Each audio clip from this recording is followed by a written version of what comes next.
I was trapped in a sham marriage with a closeted gay man. Now that we've had a child, he's dropped the act completely. Sign the divorce papers now, or next time I won't just beat you into a catheter, I'll beat your guts out. Gu Hui yanked the urine bag right off me. He splashed urine on my face with a look of disgust. You lost your job, got mental issues, and still think you can fight me for custody. Dream on. This marriage cost me my career, health, dignity, and ultimately my child.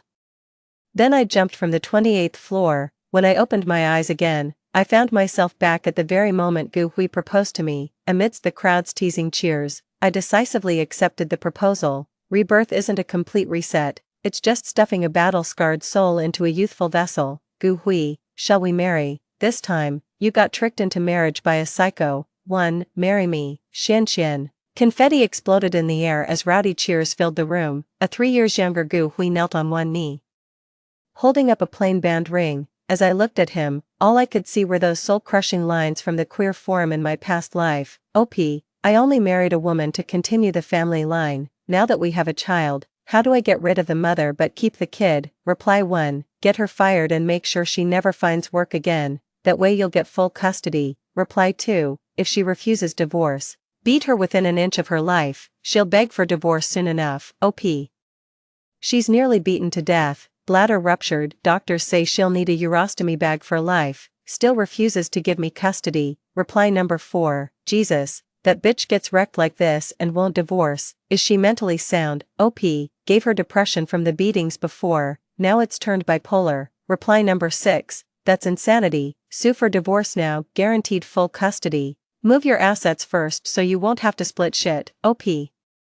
All my salary savings are in my boyfriend's account. She can't touch my money. Any legal experts here? If I write my boyfriend an IOU during marriage, can it count as marital debt during divorce and make that woman repay it? 7F, La Grado 9 here. OP smart, this move totally works. Replies flooding in. Genius OP, taking notes. That OP is Gu Hui, the man now proposing to me. Xian Xian. Gu Hui called my name again when I didn't respond. Will you marry me? Scanning the crowd of onlookers, I spotted a familiar face not far away. Song Mingxian, my husband's true love. His eyes held no anger at losing his lover, only the predatory gleam of someone watching prey stumble into a trap. He and Gu Hui were openly gay partners, their relationship known to both families. This so-called marriage proposal was just about carrying on the family line, taking a wife to continue the ancestral legacy. And I was the sacrificial lamb they'd chosen. I looked down at Gu Hui with a smile, gently accepting the ring and sliding it onto my finger. Of course we should get married, how else would I show you the horrors of being married to a psycho? 2. Xian Xian, my family isn't well off, maybe we should skip the wedding ceremony. It's fine, really. Xian Xian, work's been crazy lately, I can't get time off. Can we postpone our honeymoon? It's okay, really. Xian Xian, I have oligospermia, so we might need IVF to have a baby. I know this will be hard on you. No, I don't mind at all, it's fine. No matter what he said, I never refused, always responding with it's okay. From our marriage to my successful IVF pregnancy, the whole process went as smoothly as an enema for Gu Hui. I know he, his family, and his boyfriend are all waiting for me to deliver this child so they can flush me down the drain like used toilet paper. What they don't know is that this baby isn't Gu Hui's. After all, why the hell would I bear his child? I went to a sperm bank and hand-picked a handsome, brilliant donor for my child, then tossed Gu Hui's specimen tube into the trash, where most of his offspring belong anyway. The IVF process required hundreds of hormone injections into my abdomen throughout the entire pregnancy. In my past life, after enduring excruciating pain to bring our child into this world, Gu Hui snatched them away effortlessly. The rage still consumes me. I literally punch the air in my sleep every night.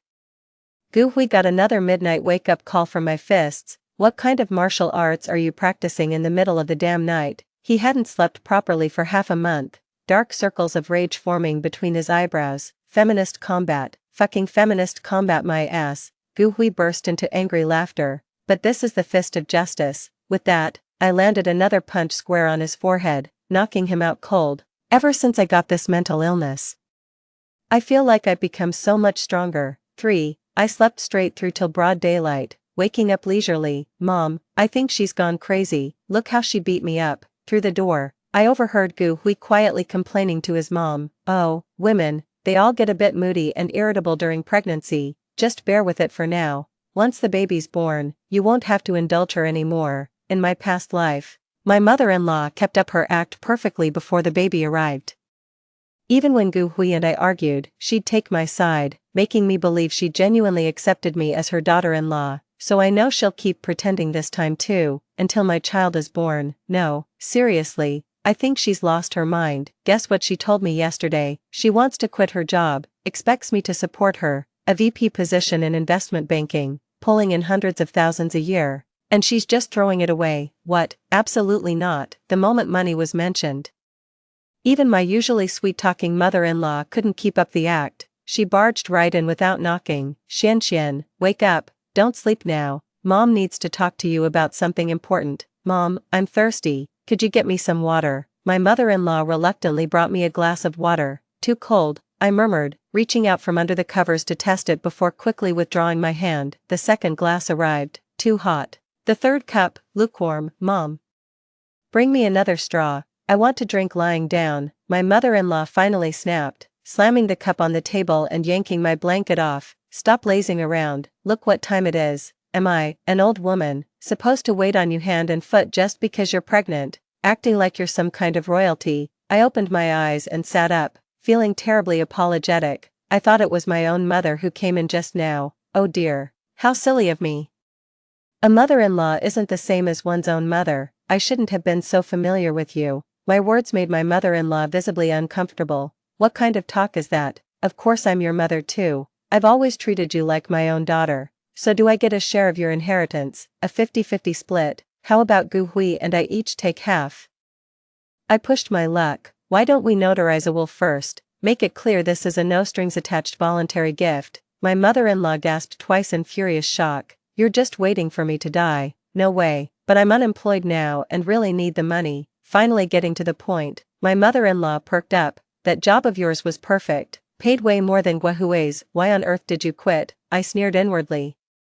They don't want me to quit because my current earnings are considered marital property. Gu Hui could claim half in a divorce. In my past life, Gu Hui kept preaching about women needing careers and staying on the front lines through pregnancy, pushing me to work until the day before delivery. But the moment our child was born, Gu Hui's true colors showed. First he pressured me to quit and become a housewife. When I refused, he secretly copied my work files and sold them to my company's competitor under my name. The data breach was quickly uncovered, and I was branded as a corporate spy, facing industry-wide blacklisting across the financial sector. Every recruiter and HR department added my name to their blacklists. My decade-long career built through relentless effort was destroyed overnight. His sole motivation was that courts typically favor the financially stable parent in custody battles during divorce proceedings. Since I got a second chance, I knew exactly what he'd do, so I quit first. Let's see him try to ruin my reputation and career now. But my mother-in-law was furious. Childbirth costs a fortune. What'll you do for money now that you've quit? Ask Gu Hui for it. I shot back. If I'm doing all the work of bearing and raising this child, why should it even carry his last name? Seizing the moment, I made my demand. By the way, I've never even seen his paychecks. Now that I'm unemployed, his salary should be under my control. I watched as my mother-in-law's face flushed crimson, then gradually drained of color like a fading bruise. He doesn't make much. He's studying for civil service exams and money's always tight for him, she replied in a brittle voice. Even my mother-in-law knew about it. To prevent his salary from becoming marital property, Gu Hui had handed his paychecks to Song Mingxian before their wedding. How dare we have a child when we're broke? I snapped, throwing off the blanket as I scrambled out of bed. I'm getting an abortion right now. My mother-in-law grabbed me in panic. Didn't you save up a lot before? You must have some savings. Gone, all gone. What, exactly? Your precious Gu Hui claimed he had poor sperm motility and needed IVF, all funded by me. That's right. In my past life I was foolish enough to spend even my premarital savings on his fertility treatments. The worst part, he never even had oligospermia to begin with. He said that deliberately, not just because he didn't want to touch me, but more importantly, in divorce cases, courts tend to award child custody to the infertile party, and oligospermia fits that criteria perfectly. See how meticulously they've planned this. They're literally draining me drop by drop, but this time, I won't back down. I'm telling you I'm broke. If the Gu family won't pay up, I'll abort this baby. My mother-in-law was terrified of me. She feared her son wouldn't con another woman into bearing his child if we divorced. She left my room and returned moments later with a bank card, her face dark with displeasure. There's 100,000 yuan here, take it for now, card in hand. I waved goodbye to my mother-in-law and happily flopped back into bed. Well, after being normal for so long, it's time to go crazy. What on earth is she doing? Is she nuts? Can't you just wear headphones? I'm currently seated at the reception desk outside Song Mingxuan's office, where every passing employee gets drawn in by the sounds from my phone, curiously peeking before awkwardly scurrying away. That's right. I'm watching gay porn on my phone at full blast, on screen. Two men are entangled, moaning loudly, while in the adjacent workspace, Song Mingxian fidgets uncomfortably at his desk. Miss, this is our company's reception area. I'm afraid you can't sit here unless you have business with us. The receptionist finally gave in to complaints and came to shoo the visitor away. But I do have business here, I'm here to see someone. May I ask who you're looking for? I'll notify them for you. I have no idea, I declared matter-of-factly. My husband's phone is full of these videos, plus some guy in his contacts named Baby. I'm here to find his so-called baby. The receptionist froze for a solid few seconds, completely overloaded by this information dump. But you just said you don't know who this baby is. All I know is he works here. That's why I brought these videos as our secret handoff, I whispered conspiratorially. Mind lending me a projector? Wouldn't want him to miss our secret signal. Forget about the projector, the girl kept turning down my movie night invitation before finally blushing and bolting. Though the screening never happened, Song Mingxian was clearly rattled. I caught him whispering to my husband on the phone, "Get over here quick, that woman you married has lost it." Sure enough, my wonderful husband came screeching in within minutes. He snatched my phone and finally breathed a sigh of relief when he saw it wasn't him and Song Mingxian in the video. "What the hell is wrong with you? You're into men and I'm not allowed to lose my shit." My voice was so loud it startled everyone working with their heads down. They were already eavesdropping on the gossip, but now they openly lifted their heads to gawk. "Keep your voice down." Gu Hui frantically moved to cover my mouth. I dodged with nimble footwork and casually fished his phone from his pocket. "Won't admit it. Fine, I'll call your sweetheart right now." Song Mingxian wasn't quick enough to power off his phone before I hit dial. When his ringtone blared out, all the rubberneckers who'd been staring at me silently pivoted toward him. "So, you're the homewrecker seducing my husband." I stormed over and dumped my half-finished coffee right on his face, provoked beyond endurance. Song Mingxian leapt to his feet. "You're the mistress here, Gu Hui and I." Song Mingxian. His words were cut short by Gu Hui's sharp rebuke. "I'm pregnant." Gu Hui couldn't let Song Mingxian agitate me, though left unfinished. I knew exactly what Song Mingxian meant to say. In my past life, right after I gave birth, the two of them came clean with me. I lashed out at Song Mingxian for being the other woman, only to be shut down instantly. He retorted, "I've known Gu Hui for 10 years, you've only known him for 3, you're the real homewrecker." Back then, I had nothing left but helpless rage, but this lifetime, different story. Gu Hui. "Choose me or him." I forced Gu Hui to make a choice right in front of his boyfriend. "I'm carrying your child. If you pick him, I'll get an abortion right now and we're heading straight to the divorce office." Gu Hui would love nothing more than to divorce me, just not at this moment. To keep me from leaving, Gu Hui swore on his life to cut ties with Song Mingxian, even retrieving his salary card to entrust to me. The entire office witnessed Song Mingxian being abandoned by his same-sex lover. I know Gu Hui will go back to sweet-talk Song Mingxian after I'm gone, but it doesn't matter, at least for now. His heartbreak is undeniably real, after all the pain he inflicted in my past life. It's only fair he tastes the bitterness of love's betrayal this time. After that outburst, Gu Hui thought I'd finally calm down for a while, but little did he know, crazy never takes a day off. Soon enough, I dropped another bombshell on him. I called the cops on myself. 5. Distribution of obscene materials. The officer scratching his head said, "Watching gay porn isn't exactly legal." "But you weren't actually distributing it." "But I had it playing out loud, just the audio was playing." "I also tried playing the video part, but you didn't actually set it off, did you?" The charge was practically nothing, and since I'm pregnant, the cops had zero intention of holding me. "Tell you what, have a family member come bail you out, and we'll let this one slide." He was worried I might slip and miscarry in custody, then he'd be on the hook for it. "Can you put this on my record, like a criminal file?" The cop couldn't help but laugh at this bizarre reverse negotiation tactic.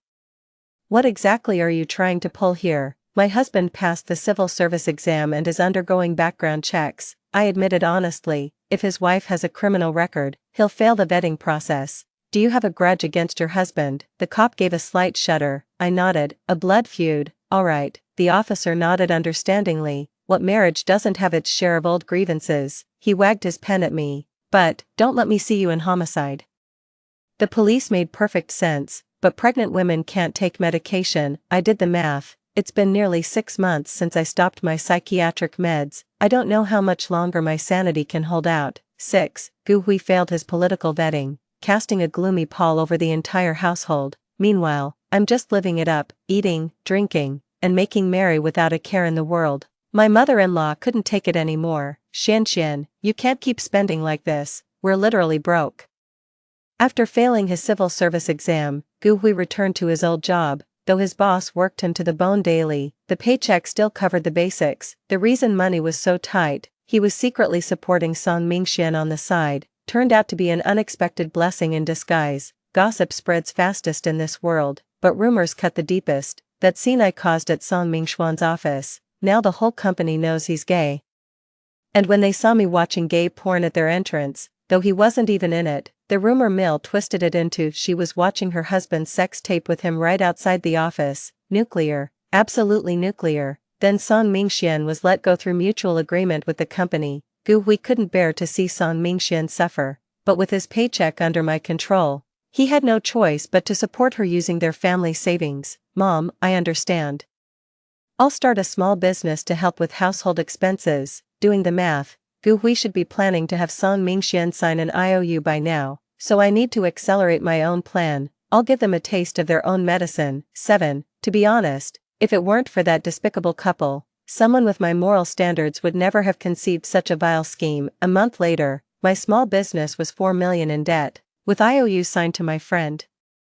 Both Gu Hui and I thought we'd outsmarted each other, so we coexisted peacefully for months afterward, only arguing over postnatal care center choices. I insisted on the best postnatal center, while Gu Hui considered it too extravagant. He wanted to take me home right after delivery for his mother's care. In my past life, after childbirth when I'd lost all usefulness, no one cared during my postpartum confinement. I had to drag my torn body just to pour myself a glass of water.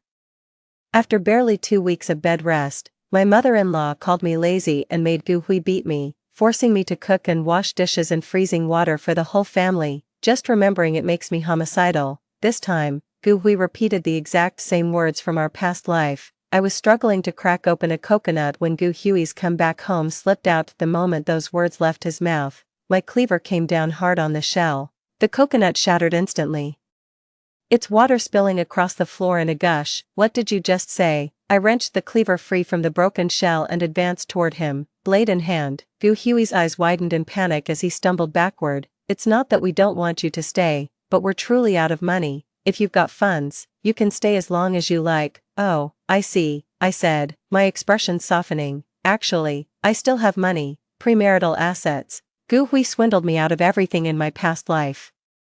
This time around, I'm watching my back and keeping my guard up. Nobody's touching my money. Truth be told, I never planned to use his money for the postpartum center in the first place. I know perfectly well this child isn't Gu Hui's. If he ever demands repayment for every cent spent on this child later, I'd rather use my own money from the start. The conflicts at the postnatal care center were finally resolved, and the day of delivery arrived. Just like in my past life, I had a difficult labor. 8.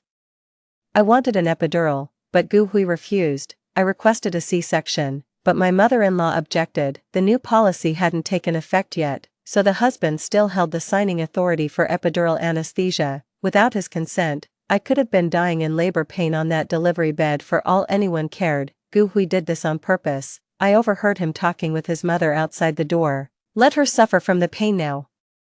Only when she's terrified enough will she obediently agree to the divorce. My mother-in-law chimed in. Come on, childbirth is painful for every woman. She's just being dramatic, wasting money. That's exactly how it went in my past life. They made me beg repeatedly, writhing in agony on the bed, yet remained coldly indifferent, refusing to sign. They forced me to endure 2 days and a night of torment before delivering a baby whose face was already blue from suffocation. But this time is different, though I have no support. I've hired my own delivery squad, a team, in advance. How does a team assist with childbirth, you ask? Hey, you're painting yourself into a corner, aren't you? They'll eliminate every obstacle preventing my smooth production. Soon, I heard chaotic noises coming from outside the door. The mother-in-law screamed in utter distress. Stop, don't hit my son, what are you doing? Xingchang, the leader of the Sonda team, shouted to me from outside the door. Don't worry sis, we got the device. The moment I heard this news, the excruciating cramps in my stomach miraculously seemed to vanish. They dragged Gu Hui into the empty ward next door. 4 burly men pinned him to the bed and forcibly attached the electrodes of the labor pain simulator to his abdomen. Xingchang went easy on him after all. With pain levels ranging from 1 to 10, he started Gu Hui at level 5, but Gu Hui couldn't even handle level 5, writhing in agony as 4 burly men struggled to restrain him. This won't do. The client specifically requested he experience level 10. Xingchang made the call. Let's ramp it straight up to level 10, 6, 7, 8, 9, 10. Gu Hui let out a scream as agonizing as mine. The piercing cries cut through walls and doors, reaching my ears with terrifying clarity. The nurse arrived belatedly. Your wife wants to know, are you signing the consent form for her epidural or not? Sign it, just sign it, give me the damn pen, now. Guze's agony had him clawing the sheets to shreds, his nail-torn hands desperately reaching for the pen as if grasping at his last lifeline. The signature was so distorted it barely resembled writing, but he'd managed to scrawl it before passing out. As the anesthetic seeped into my spine, I let out a sudden, delirious chuckle in the haze.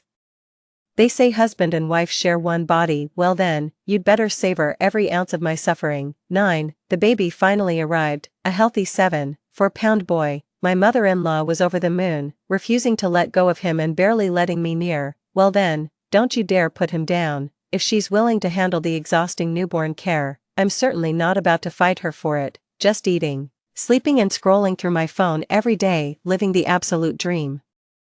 I stayed at a luxury postpartum care center for 2 months. The premium caregivers are truly next level. They pampered me like royalty, much to my mother-in-law's visible disapproval. What's the big deal about having a baby? Back in my day, I was working in the fields right after giving birth to my son, never needed this kind of coddling. Such is the lottery of life. I sighed between bites of my Michelin-starred confinement meal, making sure she heard every word. Some are born with silver spoons, others with wooden ones. What a world of difference. My words drained the color from my mother-in-law's face yet again. You call yourself a mother, dumping all childcare on me. Where's your maternal instinct? Exhausted from round-the-clock babysitting and sleepless nights, her eye bags swelling by the day, she started plotting to turn me into her indentured servant. So where's his father then? I shot back. What? Did the man drop dead while his wife's in confinement? How can you even compare men and women? Fine, let's see you not give the child his surname then. At this point, my mother-in-law backed down and resumed rocking the stroller with her puffy eyes. She couldn't bear to see her son suffer, so naturally she endured the hardship in his stead. Gu Hui never showed his face once during those 2 months of my postpartum confinement. I suppose that childbirth simulator must have traumatized him beyond measure. It wasn't until I moved back home from the maternity center that he finally emerged from the bedroom with a dark expression. You're back. My mother-in-law shot us a glance before swiftly carrying my son into her room. I knew it. They were moving to phase 2 of their plan, domestic violence against me. Sure enough, the moment her door clicked shut, Gu Hui grabbed me by the hair and dragged me into the bedroom. Labor pain simulator, Meng Jiaxuan, I never realized you could be this cruel. He slammed me against the bedpost, then kicked me square in the chest. Childbirth is a woman's duty. You deserve this pain. You ought to suffer. Another brutal kick landed on my abdomen. If you've got energy for tricks during labor, the pain clearly isn't bad enough. Silently protecting my vitals, I curled into a fetal position, presenting only my back to him, punch after punch. Kick after kick. After what felt like an eternity, he finally wore himself out. Go sleep on the floor. He yanked the blanket over and collapsed onto the bed, falling asleep almost instantly. I waited a while longer until I heard his soft snoring before finally getting to my feet. My chest ached, my stomach burned, and my back, kicked countless times, had gone nearly numb with pain, yet my eyes gleamed with exhilaration in the darkness. Gu Hui had no idea I'd been waiting for this moment just as long. I turned around, click, the lock slid into place, Then I returned to the bedside and slowly pulled down his trousers. With one swift motion, I castrated him. 10. A piercing scream triggered motion sensor lights across half the neighborhood. My mother-in-law burst from her room, frantically pounding on my bedroom door. Open up, what have you done to my son? Gu Hui clutched his severed groin, his face turning ashen with pain as beads of sweat rolled down. Utterly speechless, I'd prepared hemp ropes for binding, but they ended up completely unnecessary. A wound in that most vulnerable spot renders even the strongest man temporarily powerless to fight back. Still want to hit me? I asked him. I don't even care if I get no response. I opened the door and threw the severed flesh at my mother-in-law's feet. Call the police, I said casually. I've turned your son into a daughter.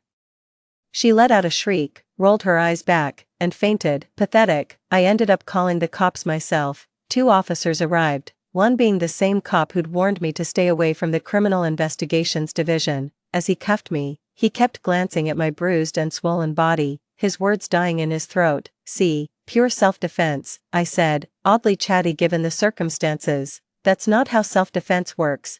Attacking someone while they're asleep counts as premeditated assault. The officer sighed on my behalf. Try to settle this out of court, or you're looking at serious jail time. No worries, I said cheerfully. I'm mentally ill. The other cop clearly disliked me and sneered. Everyone knows you can plead insanity. You think judges are idiots. Wait, hold on. The sighing officer tilted his head at me. She might actually be unstable. 11. I'm genuinely not right in the head. The psychiatric evaluation report lay plainly before the prosecutor and plaintiff, shattering their hopes of putting me behind bars. You're mentally ill. How dare you trick me into marriage? Gu Hui's eyes burned crimson as he repeatedly tried to charge from the plaintiff's bench to attack me. Takes one to know one, you damn closet case. I shot back without backing down. Oh wait, he's one of the girls now, so I guess that makes me straight. The court ruled that my mental illness, medication discontinuation during pregnancy, and domestic violence trauma led to extreme actions, resulting in a non-conviction verdict. No matter how bitterly Gu Hui resented it, he had to swallow this defeat. To prevent further abuse, I immediately filed for divorce. Just like in our past life, we stood in court again, only this time, I was the plaintiff, and he was the one on trial. How dare you file for divorce? Gu Hui was fuming with rage. You're a wife-beating gay man who tricked me into marriage. What? Too cowardly to own up to it. I invited the media to livestream the entire divorce hearing, exposing his sham marriage and closeted homosexuality for the world to see. With his reputation already ruined, Gu Hui was determined to maximize his gains in this lawsuit. Since I'm diagnosed with mental illness, he held the upper hand in the divorce proceedings. Just like in our past life, he used my unemployment records and psychiatric diagnosis to demand custody of our child. He even produced his own disability certificate to prove he could no longer father children. He stood confidently in court with his lawyer, looking down at me with arrogance. But the child isn't yours. I blinked. Why should I give him to you? What did you say? Gu Hui was stunned. I arranged the IVF procedure. How could the child not be mine? Wrong, wrong, wrong. I shook my head, correcting him. I'm the one who underwent IVF. You just provided a sperm sample. I paid for everything and carried the pregnancy. The decision to use your sperm was mine to make. You bitch, Gu Hui finally snapped, hurling insults at me without a shred of dignity left. I can understand his desperation. After losing that particular function, this child was their family's only hope to carry on the bloodline. But, well, how unpredictable life can be. Gu Hui's lawyer demanded compensation for emotional distress, insisting I repay double all expenses, from prenatal care to childbirth, that he'd spent on this child. Even the lawyer, who was usually skilled at sophistry, was speechless when he saw the entire bill paid solely from my premarital assets. You really didn't spend a single cent, did you? The lawyer sighed at Gu Hui. There's no need to be this stingy, is there? No, that's not it.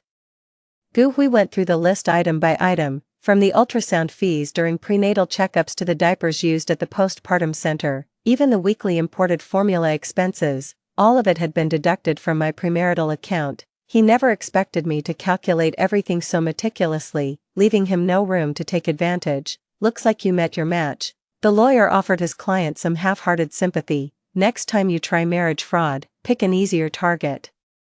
But Gu Hui wasn't about to admit defeat. He still had one last card to play, that IOU he'd written to Song Mingxian during their marriage. 12. With a debt of 2 million, according to marriage laws, I'm liable for half of it. We hired a new lawyer who meticulously prepared stacks of documents to counter all my reluctant objections. Little did they expect, I actually complied with the verdict without resistance. Debts taken for the family should naturally be shared.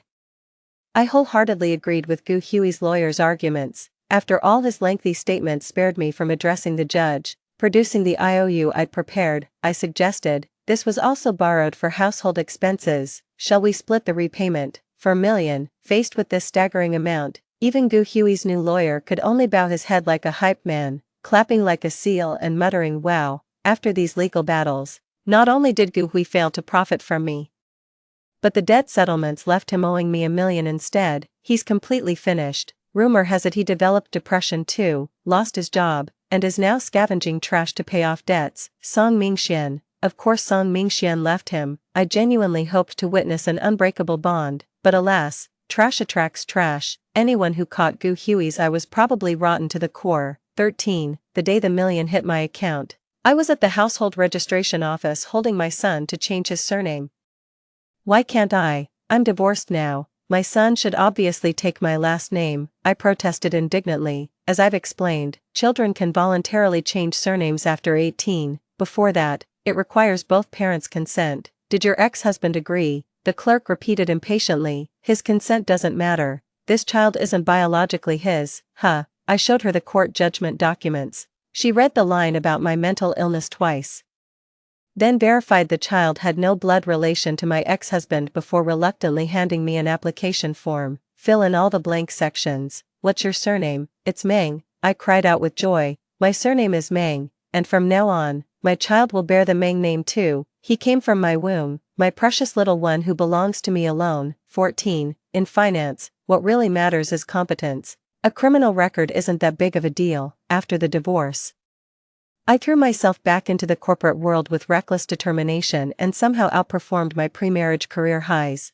I didn't keep the $1 million yuan I got from Guzay. Marry me, Xian. Truth is, even after living 2 lifetimes and enduring many hardships, I've never harbored discrimination or hatred toward homosexuality. What I despise are those scumbags who use love as a trap to exploit others for personal gain. Following the sighing officer's advice, I visited a psychiatrist and got my medication refilled. He was right, since I live in this society, I should at least try to maintain my sanity, but life's unpredictable. On my way home, I stumbled upon a woman cradling a child, her body covered in bruises. What's wrong? She bumped into me, so I casually asked what was wrong. My husband abuses me, and now he's trying to take my child away. The woman sobbed uncontrollably. I have no money or job, what am I supposed to do? Hearing that, I tossed the medication in my hand straight into the trash. Need some backup then? I asked, itching to help. Honestly, being crazy ain't so bad. The end. Story 2. I was reborn back to the day I got kidnapped at age 5. The trafficker held a balloon in one hand while dragging me by the arm, trying to shove me into his car. My cousin Yi Ning suddenly pushed me aside and declared with righteous indignation,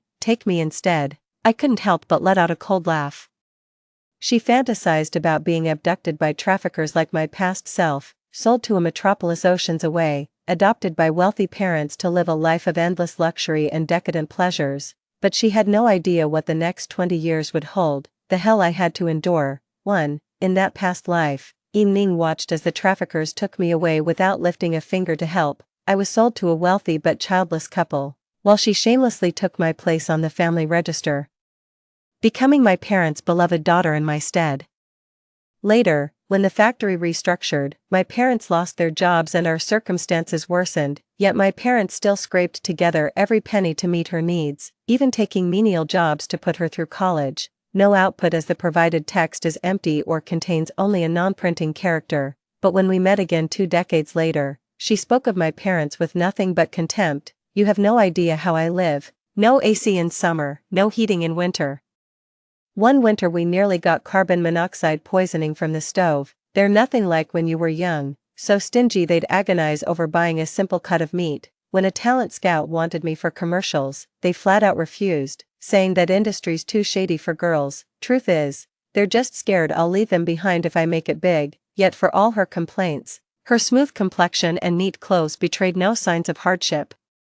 How about introducing me to your adoptive parents? I'd settle for just a minor role in showbiz. Her request to meet my adoptive parents sent chills down my spine. I shook my head vehemently in refusal. I couldn't let her fall into the clutches of those wolves in human clothing. Little did I know she'd grow to resent me for it. On the day I won Best Actress, she rushed to my limo and grabbed me just as I was about to get in. The blade went in clean and came out crimson. I collapsed in a pool of blood, my heart ceasing to beat. Till my dying breath I couldn't comprehend after her parents' tragic accident left her orphaned. It was my family who took her in. Whenever I got something delicious or fun, she was always the first one I'd share it with. When other kids mocked her for being an orphan, I immediately jumped in to fight them. After all I'd done for her, how could she repay me with repeated attempts on my life? I thought I'd never get my chance for revenge. Yet I was reborn, too. When I opened my eyes again, I'd returned to that fateful day at age 5, the day I was kidnapped. Ning clung desperately to the trafficker's arm, shoving me to the ground. I'll go with you. I promise I won't cry or make trouble. Taking her with you is just asking for trouble. She's frail and sickly with a weak heart. She might die of fright the very next day. Then you'd not only lose the deal but also be charged with murder. Take just me instead. I can help you get more money. Staring at the scene before me, I looked around in disbelief. 7-year-old Ning, the balloon-selling trafficker, and the blue dolphin-shaped hydrogen balloon in my hand. The nightmare that had jolted me awake countless times at midnight was now unfolding right before my eyes. I touched the twin pigtails on my head, then pinched my own arm. Ouch, I was reborn. And I'd reincarnated on the exact day I'd been kidnapped by traffickers in my past life. Ning took me to the park. She got into an argument with another girl over a doll, while I was lured away by a balloon vendor who turned out to be a trafficker. The moment I accepted the helium balloon from him, he grabbed me and dragged me toward a waiting car. Sister, save me, I screamed desperately at Ning, who was just a short distance away. She dropped the doll and ran a few steps toward me, then suddenly froze. She didn't move another inch. Even as the trafficker shoved me into the car and drove away, the trafficker took me to a bustling city I'd never seen before and sold me to a wealthy family for 20,000 yuan. From then on, my life became nothing but molestation, beatings, and imprisonment. Not a shred of warmth remained in this world for me. Watching Ning so determined to leave with those traffickers, I couldn't help but let out a scornful laugh. If she's so eager to live the nightmare I survived, I'll make damn sure she gets her wish. Seeing the hesitation in the trafficker's eyes, I immediately clutched my chest and collapsed to the ground, feigning a heart attack. I think I'm having a heart attack. Help me, get me to a hospital. Ning froze for a second when she saw me on the ground, clearly not expecting me to play along with her act, but with such a golden opportunity right in front of her, she couldn't possibly let it slip away. She seized the moment to exaggerate. The doctor said during her last checkup that she'd need a heart transplant if the illness recurs, or she won't last a month. Hearing this, the trafficker shoved Ning into the vehicle alone. Before driving off, he spat at me. Fucking jinx. Ning waved at me triumphantly from the back seat, humming a tune. I got up from the ground and dusted myself off with a dismissive look. Like a moth to flame, she was the first to do so. Soon enough she'd learned those seemingly kind foster parents were involved in shady dealings, and treated me with particular cruelty. They treated me like an unpaid servant, forcing me to clean, run errands, and wait on them hand and foot. My foster father would grope me when he came home drunk, and any resistance earned me a brutal beating. When I grew older and tried to escape, they caught me and locked me in a dark room for days without food or water. By 18, I'd become their puppet, a money-making tool passed from one strange older man's bed to another. In that past life, there was no escape. In this life, Ning was destined to become their new cash cow. 3. After Ning went missing, my parents placed newspaper ads and posted missing person notices for ages, but never caught even a glimpse of her. Back then, surveillance systems were underdeveloped, and our small town didn't even have basic CCTV coverage. As time passed, they eventually gave up the search. Ever since that day, I'd burst into tantrums from time to time, making my parents think I was traumatized. Maybe we should move. A change of environment might help Wanwan's condition. That night, my parents sat in the dimly lit living room, with only a single amber floor lamp glowing. My mother glanced toward my room, nodding silently with tears streaming down her face. A week later, we moved out. Before leaving, I threw the only photo of Ning in the house onto the floor. The movers trampled over it repeatedly while carrying our belongings. watching her face distorted beyond recognition under those footprints gave me immense satisfaction. Ning, I hope you'll still be smiling like this 20 years from now. 4. In my past life after I went missing, Ning persuaded my parents to move away with her. Not only did they quickly give up searching for me, but they poured all their love into Ning instead. They devoted themselves to nurturing her and giving her everything she desired. 20 years later, I finally found Ning, holding my hand with guilt written all over her face. Ning said, I was paralyzed with fear back then. I never meant to abandon you. Thank God you're back. My adoptive parents even sold their blood to buy me a piano when I was little. If they could do that for an adopted child like me, imagine how much better they'll treat their own flesh and blood. With hopeful anticipation, I sat with her in their cozy home, waiting to reunite with my birth parents, yet when they returned, they looked at me as if I were a complete stranger. They refused to acknowledge me at all. My father shoved me out the door. My daughter died long ago. Stop trying to scam us. I was utterly devastated, yet too afraid to go to the police. Under my adoptive parents' guidance, I ended up following their footsteps into shady dealings. Calling the police would be signing my own death warrant. Feeling utterly abandoned by the world, I obediently returned to my adoptive parents, back to my old ways. Blood ties, just empty words when it comes down to it. 5. After moving, we rented a place while my parents scraped by doing odd jobs for others. Times were tough, but I genuinely understood what it meant to feel human happiness. Later, my parents borrowed money to open a small shop. Dad's handmade noodles were legendary, while Mom kept everything spotless with her tireless work ethic. We built good relationships with the neighborhood, and as regular customers multiplied, our hand-to-mouth existence gradually eased into comfort. At 15, I rushed home excitedly and practically forced my dad to watch the news with me. Dad, let's join this platform and start doing food delivery too. My father was completely against it at first, but after my daily pestering, he finally signed up for online delivery and launched our digital sales channel. Eventually, business boomed, our chain stores spread across every corner of the city, and we even built our own factory offering dine-in, delivery, and ready-to-cook meal kits for home preparation. In no time, the Een family rose to become one of the wealthiest merchant clans. With greater wealth came broader social circles, and naturally, more people entered our orbit. Little did I know that my efforts to improve our family's circumstances would also bring my reunion with Ning 2 years earlier than fate intended. Our company was seeking a spokesperson for our new product line. The PR agency shortlisted several actresses whose image aligned with our brand, scheduling their final interviews for today. The moment the conference room door opened, Ning sprang up from her chair. What are you doing here? Shock and disbelief flickered across her face. I shot her a cold glance and deliberately ignored her. She's the decision maker at the Een Corporation. Whether you land this endorsement today depends entirely on her. Ning's manager gave her a discreet tug. Though visibly shocked, she maintained composure in the crowded room, offering me an apologetic bow before slowly resuming her seat. My apologies, I mistook you for someone else. I gave her a dismissive glance before turning to my assistant with indifference.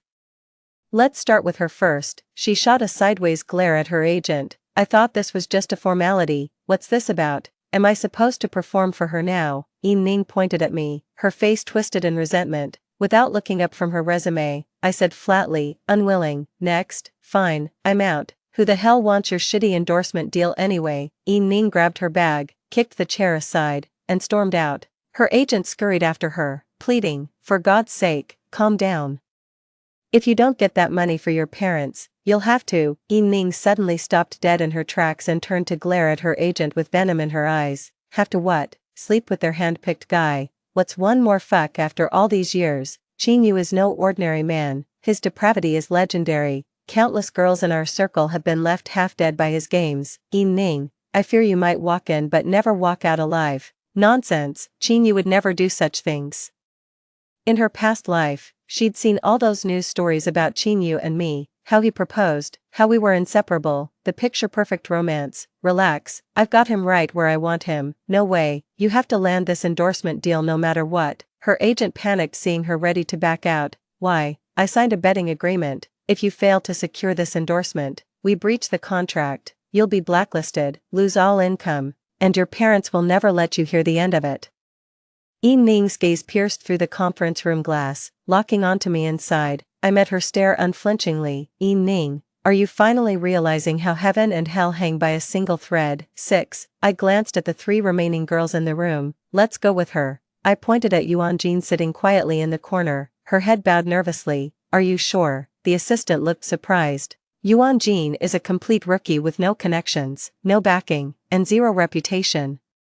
She's literally a nobody in this industry. Seeing I wasn't having second thoughts, he leaned in and whispered cautiously, Boss, she's only got some ridiculous web series that may never air. Are you sure you want her? I stood up and stared at him for 3 solid seconds before he hastily stepped aside to clear my path. I'll arrange the 1-year contract immediately. My hand paused on the doorknob as I turned to glance at Yuan Jin. 5 years. Yuan Jin looked at me with glistening eyes. And I gave her an encouraging smile. You've got this. I thought Ening had already left, but to my surprise, she intercepted me right outside the conference room. Do you think I'll starve without taking this ad? I couldn't be bothered to argue and tried to leave, but she blocked my path. Inwan, you do recognize me, don't you? I pretended to think for a moment. Sorry, it still doesn't ring a bell. You might have the wrong person. She clamped down on my wrist. Inwan, stop playing dumb. You're the one who had those traffickers take me away. I scoffed and shook off her grip. How pathetic. You were practically begging them to take you back then, remember? I smiled at her with a knowing curve of my lips. How's your luxurious life treating you? Comfortable in that lightless dungeon? My words sent a visible shudder through her body before she glared at me with bloodshot eyes. You've been reborn too, haven't you? I simply kept smiling without a word. She suddenly grabbed my throat in a frenzy, slamming me against the wall. You knew they'd torture me, force me to entertain those disgusting old men. How could you do this to me? Though her grip left me gasping for air, the smirk never left my lips. Isn't this exactly what you did to me in our past life? Her hands went slack, staggering backward. A flicker of guilt crossed her face, only to be replaced by a vicious snarl. You have to give me this endorsement deal. You owe me this. I almost burst out laughing. How could she have the nerve to say I owed her? I turned to leave without another word, but she started screaming her lungs out behind me. If you won't give it to me, I'll go ask Mom and Dad. They'll definitely say yes. I dug at my ear. Parents, your parents died long ago. How are you going to ask them? Dig them up from their graves? My past life parents sold their blood for me. They wouldn't abandon me in this life either. She shoved past me and stormed down the hallway, vanishing around the corner. I brushed the wrinkles from my suit jacket. I'd like to see how this ghost of hers could possibly make my parents accept her again. The commercial shoot went smoothly. Yuan Jin was a dedicated actress. Every expression and line delivery was executed flawlessly. 8. The director couldn't stop praising her after the shoot, but the ad barely made a splash during its first week. Given Yuan Jin's complete lack of name recognition, maybe we should ask Yi Ming to fix this. Her industry reputation isn't great, but she's got decent audience appeal. My assistant suggested again, holding the campaign data. Before he could finish, the marketing director burst into my office excitedly. Boss, we've hit the jackpot. This time we've really hit the jackpot. He mirrored his tablet screen onto my office TV. That web series starring Yuan Jin dropped out of nowhere and blew up overnight. Our products with her exclusive endorsement sold out instantly. Distributors are flooding our phone lines right now. The marketing director was pacing excitedly around my office while my assistant gaped at me with a thumbs up. Boss, you're a legend. I calmly shooed them both out. This outcome was exactly what I'd anticipated. I actually had a hand in getting this drama greenlit. Back in her previous life, Yuan Jin skyrocketed to fame through this low-budget web series. Its absurdly ridiculous and unconventional plot made her an overnight sensation. With her sweet looks, hilarious personality, and solid acting skills, she instantly became a household name and a ratings guarantee. There's another reason I'm promoting her. To use her as leverage against Yi Ming and completely dethrone the industry's reigning queen. Every single resource that belonged to her, I've snatched and given to Yuan Jin. I single-handedly propelled her to A-list stardom, to the point where industry rumors swirled about us having a sapphic affair and Yuan Jin being my kept woman. I never bothered denying these baseless speculations. After all, they worked in Yuan Jin's favor. With me as her shield, nobody dared lay a finger on her. Call it my way of making amends for using her. As we spent more time together, we realized how well our personalities clicked and gradually became close friends. I'd just picked up my parents from the airport after their trip and was pulling out of the parking lot when suddenly a figure darted in front of the car. I slammed on the brakes so hard I nearly sent my mom flying from the back seat. 9. Before my mother could recover from the shock, loud banging noises erupted from the rear passenger door. Mom, Dad, it's me, Ning. I got out of the car and pulled her away. Stop knocking, leave while I'm still being nice. She saw my parents get out of the car and rushed past me to grab my mother's hand. Mom, it's me, Ning, I'm home. My mother hadn't recovered from the earlier shock, and this sudden grab scared her out of her wits. She couldn't even bring herself to look directly at the woman. Ning died long ago. What do you want by impersonating her? My father shielded my mother behind him, his face stern as he rebuked her. Dad, don't you recognize me? Ning's eyes brimmed with despair. I'm your daughter, you used to dote on me, love me so much, how can you not recognize me now? Her tears welled up in her eyes, then streamed down her face as she spoke. My sister died long ago. I was the one who paid for her gravesite. I calmly recounted the lie I'd fabricated years ago. I knew Ning would eventually come knocking to reunite with our parents. So 2 years ago I hired a rural couple to stage an act. I fabricated a story that Ning had been adopted by them but tragically died in an earthquake. Later, I paid off that couple and erected an empty gravestone beside Ning's biological parents' tomb. Only then did my parents truly let go of their guilt toward Ning. Ning's eyes turned murderous as she glared at me, lips trembling with such fury it seemed she'd tear me apart any second. I don't know why she's so mad. I just replayed her past life's tricks in this lifetime.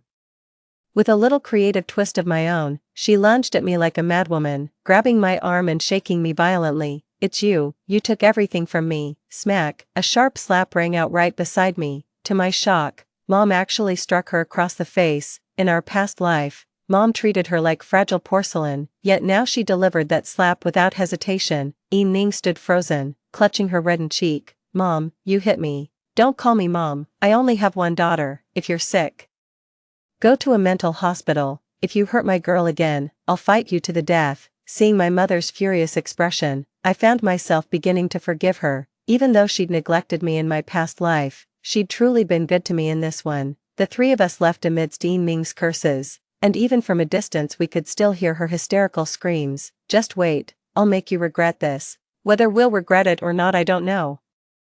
But she definitely regrets going to Chinyu for help. 10. This so-called protector wasn't nearly as simple as she'd imagined. Bruised and battered, Ning stumbled out of Chinyu's villa only to be ambushed by paparazzi. Overnight, she dominated trending searches and tabloid headlines. Everyone now knew Ning was selling herself. Yuan Jin sat with Chinyu at the club, sipping cocktails in a high-slit black backless dress as they scrolled through the viral gossip. Happy now.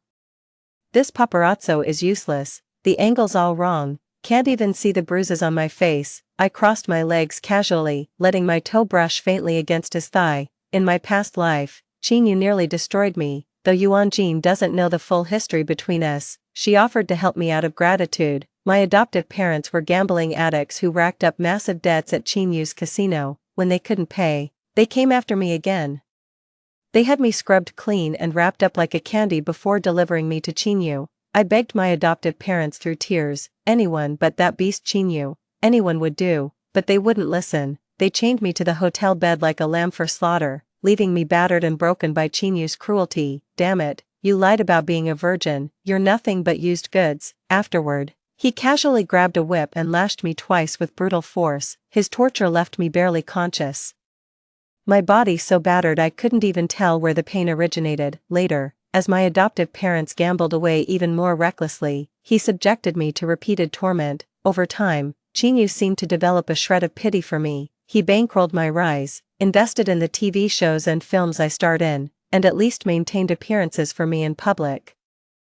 As long as I didn't anger him, he'd call me baby in that sickeningly sweet tone, but when night fell after each rap party, dread would creep in. His repertoire of torture was endless. The louder I screamed, the more brutal he became. My silence only enraged him further, making the blows land harder. That was the day he pinned me down and choked me. Snarling, "I'll fucking kill you," I fought desperately, grabbing a hard object from the bedside and smashing it against his head in the chaos. Clutching his head, he collapsed beside me, blood streaming down his face. Panicked, I scrambled to put on my clothes to flee, but feared he might actually bleed to death right there. Summoning my courage, I ran back and wrapped his wound with a towel, then wiped the blood from his face. Those years of abuse from my foster parents didn't teach me much, but I sure mastered the art of self-rescue and bandaging. The bleeding stopped as he reclined against the headboard, half sitting on the bed. "You've got some nerve," he said, laughing instead of getting angry. I stood by the bed trembling uncontrollably, my lips moving soundlessly like a gasping fish. "From now on I've got your back. Anyone who dares mess with you is dead meat." That's when I finally realized he had masochistic tendencies, and from that moment on, the beating stopped. He became my groveling lapdog instead. Yet Ning remained oblivious to all this in her past life, wearing headphones.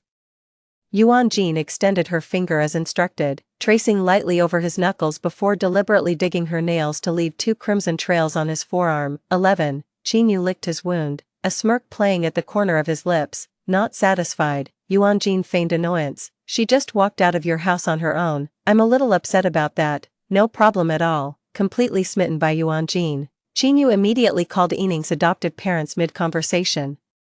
"Bring that bitch to my club right now." Whatever was said on the other end of the line sent Qinyu into a furious rage. "God damn it, I told you to bring it over. Stop the fucking excuses. If she can't walk, let her crawl." Yuan Jin deliberately put on a frightened look, her brows furrowed as she curled into herself. Seeing her fear, he instantly switched to a smarmy grin and draped an arm over her shoulder. When she flinched, he jerked his hand away, not daring to touch her again. "Darling. Did I startle you? I'm the worst, I deserve to die." He slapped himself several times across the face. Yuan Jin took a sip of wine and pouted playfully at him. "Come on, that didn't even sound loud." Slap, slap, slap. He suddenly intensified his force, and seeing Yuan Jin still unsmiling, he even summoned his trusted aide Lin Se over. Hit me hard." Lin Se hesitated, not daring to lay a hand on him. Pathetic. Yuan Jin stood up with her clutch and was about to leave when a sharp slap echoed behind her. The sound was so loud it reverberated through the room. I jumped on my end of the call. Lin Se really went all out. "I wouldn't be surprised if he ruptured the guy's eardrum." "You fucking bastard, that was way over the line," Qinyu growled, watching his subordinate clench his fist. Yuan Jin burst into a fit of giggles at the scene, seeing her smile. Qinyu's irritation melted away as he hunched over with a chuckle, sidling up to Yuan Jin. Ning's grand performance hasn't even started yet. Don't rush off." "Oh right, I almost forgot. The real show's about to begin." Ning was practically dragged to the club by her adoptive parents. I hid in the inner room when I saw them coming in. "Young Master Qin, I brought her as promised. About that money, if she pleases me tonight, I'll lend you another 5 million. Ning's adoptive parents' eyes lit up at the mention of 5 million. They dumped her on the couch and left without a second thought for her well-being. "I've got another engagement. You all carry on." Yuan Jin concealed the listening device in the room before leaving. Inside the room, Ning curled up on the sofa, her eyes wide with terror and brimming with despair. "I won't scream or cry. Could you please stop hitting me?" she pleaded with him. Unaware that Qinyu's greatest pleasure came from women's sobs and screams, how could Qinyu possibly enjoy himself if she stayed silent? 2 sharp slapping sounds came through the headphones. "Who the hell gave you the right to negotiate with me?" Qinyu never held back when hitting women. An hour later, she was taken away by an ambulance. The paparazzi I knew couldn't stop grinning after scooping this exclusive. The next day when I visited Ning at the hospital with flowers and fruits, her adoptive parents happened to be there. 12. "Sis, I finally found you." I threw myself onto the bed, hugging Ning while sobbing uncontrollably. Her vocal cords were damaged beyond speech, and though her whole body resisted, she lay motionless in bed covered in injuries. "I'm truly grateful for all the years you've taken care of my sister." I wiped my tears and pulled a card from my pocket to give to her adoptive parents.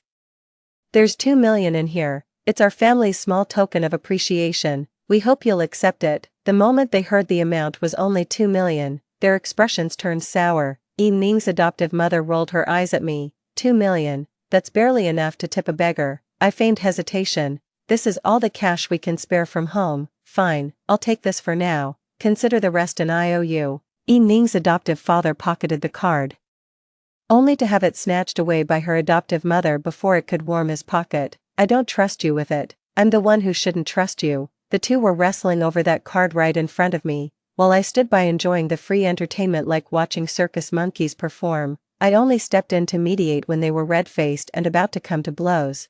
I quietly closed the hospital room door and cautiously motioned for their attention. "Gentlemen, no need to fight. Though I'm broke now, I've got some goods stashed away. Once we're out, I'll split the profits with you 50-50. How much is it?" I held up a finger. 10 million, Ning's adoptive mother gasped in delight, covering her mouth to stifle any exclamation that might draw attention. A look of sheer greed spread across Ning's adoptive father's face. He rubbed his hands together and sniffled, practically drooling with anticipation, fighting back nausea. I gave them the location for picking up the scattered goods. The next evening, the pair showed up right on time at the drop point, but they failed to deliver the merchandise to the agreed location as promised. I saw this coming from miles away, and that bag didn't contain any contraband to begin with. They're dealing in the club right now. Lin Su, Qin Yu's right-hand man, whispered in my ear, his breath tickling me. I cupped his face and planted a kiss on his lips. You. What if someone sees us like this? His face flushed crimson like a ripe apple in an instant. I stood up before Lin Su, placed his hands on my waist, and pressed another kiss to his lips as I tilted my head up. I don't care, I need to recharge, I cooed, pecking his lips twice more playfully. After a brief pause, he swept me into his arms and began responding with equal passion. Only after what felt like an eternity did he reluctantly let me go. We've got business to attend to, sweetheart. He returned to the club while I went to the convenience store across the street, keeping watch on Qin Yu's every move through the computer monitor. Lin Su knocked on Qin Yu's door and placed the previously concealed black briefcase on the table. 13. We've located the missing shipment. Qin Yu snapped to attention the moment he heard the news. He slammed the table and roared, who the hell dared touch my goods? I'll feed the bastard to the sharks. Qin Yu had Ning's adoptive parents brought in. The couple knelt before him, kowtowing desperately for mercy. We genuinely didn't know it was your shipment. Show us mercy, let this slide and we'll give you all our earnings. For secure document protection, choose Xiao Hu Bot, your reliable bookfinding assistant, stable service, zero hassle. Qin Yu opened the bag to find nearly half its contents missing. Without bothering to hear their excuses, he ordered his men to beat the couple mercilessly. / make them disappear. / Qin Yu, still groggy from the alcohol, plopped onto the sofa and closed his eyes to rest. I watched with immense satisfaction as Ning's adoptive parents were dragged out like lifeless dogs by Qin Yu's men. After 2 piercing screams, they were thrown into the sea with sacks over their heads and stones tied to them. I shut my laptop and rushed to the club entrance to meet Lin Su. Hand in hand, we strolled down the street as police sirens wailed behind us. Lin Su pulled me into his embrace, and I nuzzled my head against his chest. At long last, it was all over. Qin Yu was sentenced to death for large-scale counterfeit goods smuggling. Ning's adoptive parents were rescued just in time and thrown behind bars. They'll likely rot there for the rest of their lives. 14. As for Ning, who'd helped Qin Yu distribute contraband multiple times, she feigned insanity to evade accountability and got herself committed to a psychiatric facility. When I saw her again, she was crouched in a corner, hair disheveled, eyes vacant, muttering to herself. But the moment she spotted me, it was like a switch flipped. She suddenly lunged for the bedside lamp and hurled it at me. If Lin Su hadn't pulled me into his arms in time, I might have been seriously hurt by her. You really should be more careful. Lin Su gently stroked my hair, his voice dripping with tenderness. I was practically melting from his gentleness. Ning stared at the scene before her as if waking from a dream. It's all coming back to me now. He was always by Qin Yu's side in our past life, wasn't he? After all I'd done for her, how could she repay me with repeated attempts on my life? Lin Wu, in our previous life, when Qin Yu's torture nearly broke me, it was Lin Su who kept me warm. He always stayed quietly by my side, tending to my wounds and reminding me to hold on to hope. His presence cracked open my world of darkness. And when sunlight finally streamed in, I found my will to live. But in my past life, I wasn't worthy of him. After rebirth, the moment our family's fortunes improved, I convinced my parents to visit the orphanage. I recognized him instantly, sitting in the back row of the room. Dad, that's the one, he'll be my husband. I want him as my childhood betrothed. The director smiled. Your daughter has excellent taste. Lin Su is the most well-behaved and top-performing student among our children. I stubbornly held his hand, determined to bring him home. After all, one should start training their future husband from childhood. Lin Su's eyes widened in disbelief as he stared at me like I was insane, absolutely refusing to come with us. I threw a tantrum on the floor, crying relentlessly until my parents spent ages persuading Lin Su, finally convincing him by saying he'd be like an older brother to me. In the car, I held Lin Su's hand and nuzzled my face against his arm over and over. Like a kitten, I snuggled into his embrace, quietly letting him stroke my hair. this was exactly how he used to caress me in our past life. How I've missed this long-lost feeling. Lindsay didn't refuse. He turned his face toward the window, lips curling into a faint smile, the tips of his ears tinged pink. I knew it, he liked me. After graduating, Lindsay became a cop but was quickly dismissed, ending up as Chinyu's lackey. We had a huge fight, back then. I'd sought him out precisely to steer him away from repeating his past mistakes, yet in the end, I failed. Back then I could never understand why I managed to alter everyone's fate except his. It wasn't until he took a near-fatal knife wound to gain Chinyu's trust that he finally revealed the truth to me. Turned out he was an undercover cop sent to gather more evidence against Chinyu and dismantle his criminal operation. My quest for revenge naturally led me to secretly collaborate with him. He regained his police badge, and I finally stepped out of the shadows of my past life. 5 months later, Lindsay knelt on one knee holding up the ring, looking at me. Does that childhood betrothal promise still stand? Story 2. My left leg was amputated. When the car accident happened, I pushed Shenlinchuan away. He was unharmed, but my left leg was caught in the wheels. In order to repay the favor, he married me who was in a wheelchair. We have been married for more than 10 years. Accompanying each other and moving forward hand in hand. Although there are occasional ups and downs in life, I consider myself to have a stable and happy life. It was not until I died of respiratory failure caused by chronic myelitis that he sat in front of my grave and babbled. He said, "You lost your left leg to save me. I was also imprisoned in a self-imposed prison and forced to stay by your side for more than 10 years. Now that you're dead, I'm finally free, in this life. We're even with each other. If there's an afterlife, we'll be miles apart and never see each other again." After saying that, he lit our marriage certificate in front of the grave. 3 months later, he remarried in a high-profile manner and hosted a banquet for guests from all over. I know the bride. She is Lin Muxue, his former first love. After exchanging rings, he hugged the woman tightly in his arms and said with a choked voice, "Over the years, you and our daughter have suffered so much." When I opened my eyes again, I returned to the day of the car accident, given a second chance at life. This time, I choose to respect his wish. 1. The dazzling summer sunlight made my eyes ache. The steaming heat from the ground seeped up from my calves, feeling so real that it made my heart tremble. I subconsciously lowered my head. When my gaze touched my intact left leg under the skirt, my emotions got out of control in an instant. It had been so long, so very long, since I last had the feeling of standing firmly on the ground. Beside me, the man who was quickly replying to a message on his phone raised his head in surprise and looked at me. Seeing me in tears, he was taken aback and asked nervously, "What's wrong? Why are you suddenly crying for no reason?" I slowly raised my tearful eyes.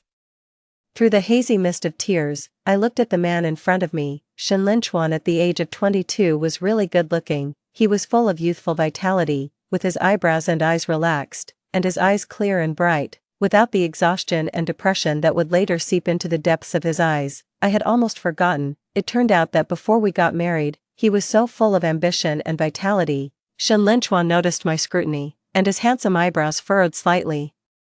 This imperceptible change made my heart suddenly tighten. In my previous life, whenever he thought I was being unreasonable, he would always look down at me coldly with this expression. I felt desperate and guilty. He raised his hand to wipe the tears from my face and sighed. "Are you still angry about me getting into a fight and being sent to the detention center? I've explained it to you many times. That bastard was trying to molest Muxue, so I smashed a wine bottle on his head in a fit of anger."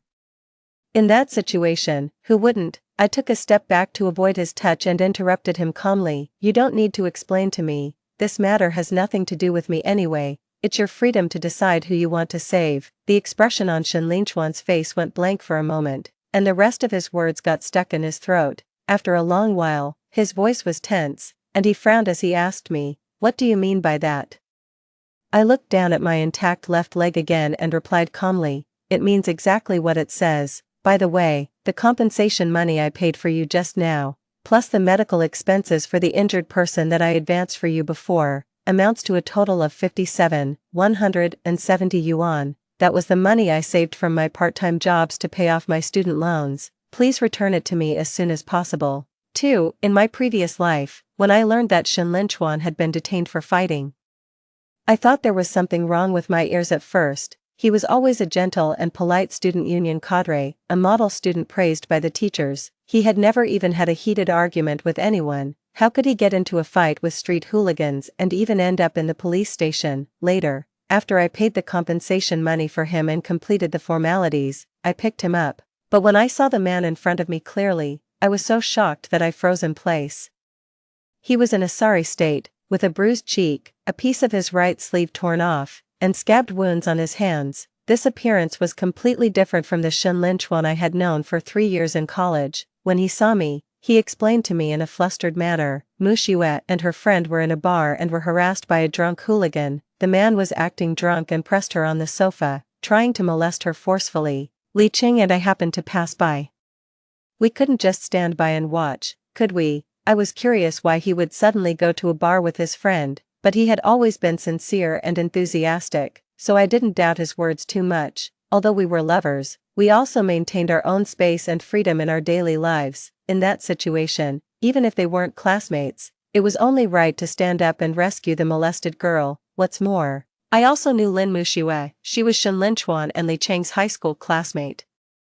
Now she was in the same university as us, majoring in music performance at the School of the Arts. Although I didn't have much contact with her, in my impression, she was good-looking and graceful, and I had a good impression of her. However, Shen Linchuan's way of saving her by directly smashing a wine bottle on the hooligan's head was a bit too extreme. Fortunately, the case was finally settled through mediation, otherwise, Shen Linchuan would really have gone to jail. The only thing that made me feel strange was that when the police handled the case, they didn't mention the key plot of the hooligan's attempted molestation of Lin Muxue. They only classified the incident as a simple fight. It wasn't until many years later that I accidentally learned the truth of what happened that year from Shen Linchuan's group of friends. 3. That was 2 months before my death. Li Qing, Shen Linchuan's best friend and also our college classmate, held a housewarming party after moving into his new villa. Naturally, Shen Linchuan took me with him. I was already in a very bad state at that time. The nerve pain caused by chronic myelitis tormented me day and night. In addition, I also suffered from post-traumatic stress disorder, and my spirit was in a state of high alert. I was prone to getting emotional and didn't get along well with the people around me. So when everyone was chatting warmly, feeling that I couldn't fit in, I went to the back garden of the villa alone. The moonlight was slightly cold, like a layer of thin frost sprinkled on the blooming tulips. I quietly sat on the rattan chair beside the flower tree, unconsciously rubbing my left leg with the prosthetic limb. Just as I was in a daze, looking up and counting the sparse bright stars in the sky, the window on the first floor of the villa was suddenly opened. The warm yellow light from inside the house spilled out. The laughter of several men, mixed with the click sound of lighters, also reached my ears. Linchuan, how can you stand Su Yuning's aloof personality? Can't she even smile? Her face has been cold all night, making it seem like my wife and I have neglected her. I remember she wasn't like this in college. This was the voice of Li Qing, the host of today's housewarming party. Shen Linchuan said something in a low voice, probably apologizing for me. Another male voice interjected, come on. There are many disabled people in this world, but I've never seen a few people as self-centered as her. Don't get me wrong, bro, I'm not mocking you, but you've really made a bad choice in this life. Su Yuning looks at least 20 years older than you. I was really scared by her appearance just now. Is it worth it for you to give up Lin Muxue for such a woman? Someone else chimed in, yeah, I think Brother Shen must have lost his mind. He and Lin Muxue were recognized as the perfect couple in our high school. Even the dean turned a blind eye. Now he's giving up an excellent woman like Mu Xue for a disabled woman like Su Yuning who's missing a limb. He's really being foolish. The night wind carried a faint smell of cigarettes into my nostrils. In the darkness, I looked at the man standing by the window. The cigarette in his hand flickered on and off, but he didn't say a word. Li Qing flicked the ash off his cigarette and suddenly sighed. You guys should stop talking too much. Don't forget that it was Lin Muxue who betrayed Linchuan first. After she entered university, she got together with that senior who drove a luxury car. Otherwise, Linchuan wouldn't have found Su Yuning, who looked 6 or 7 points like Lin Muxue, as a substitute. And now he's stuck with her for a lifetime. After taking a deep drag on his cigarette, he extinguished the cigarette but in the ashtray. Also, if it weren't for you guys meddling in the middle and encouraging Lin Muxue to get back together with Linchuan after her breakup, she wouldn't have gone to the bar and deliberately fooled around with that hooligan after being rejected, and she wouldn't have deliberately sent photos to Linchuan. In the end, Lin Chuan was so angry that he smashed the hooligan's head with a wine bottle and ended up in the police station. Fortunately, Su Yining was busy running around. She not only invited a lawyer friend to help with the mediation but also paid the compensation money for Lin Chuan. Otherwise, Lin Chuan would definitely have gone to jail. After Li Qing finished speaking, there was a moment of silence among everyone. Finally, someone said, why bring up those old things? Even if she has a huge debt of gratitude, Brother Shen has married her. Isn't the debt already repaid? I was in the dark, and my throat seemed to be suddenly choked tightly. The inner collapse came like a tsunami, so that's how it was. Later, from their intermittent conversation, I finally pieced together the complete truth of what happened. Lin Muxue and Shen Linchuan were each other's first love. The boy was excellent, and the girl was beautiful. Everyone said that they were like the male and female protagonists in a youth novel, but after entering university, Lin Muxue met a senior who drove a Ferrari. On the day of their breakup, Shen Linchuan was in a daze and got himself dead drunk. He waited downstairs in Lin Muxue's dormitory for 3 days but didn't get an explanation from the girl. However, less than a year later, Lin Muxue's relationship with the senior ended in a breakup. After that, Lin Muxue began to contact Shen Linchuan frequently, wanting to get back together with him. At that time, Shen Linchuan and I had already officially established a romantic relationship, but she didn't plan to give up. She would buy breakfast in the cafeteria every day and then wait downstairs in the boys' dormitory. She would put the love letters she wrote into a beautiful envelope with a faint fragrance and ask Li Qing to put them in Shen Linchuan's school bag. She persisted for a year, but the man still didn't turn back. Until her birthday, she specially booked a hotel and put on the newly bought sexy lingerie. Her birthday present to herself was to give an account of her past youth. She said that this was just a one-time thing, and she would never bother him again. However, Shen Linchuan didn't show up for the appointment. The drunk Lin Muxue sent a video to Shen Linchuan in the bar. In the video, the hand of a strange man had already reached into her exposed collar.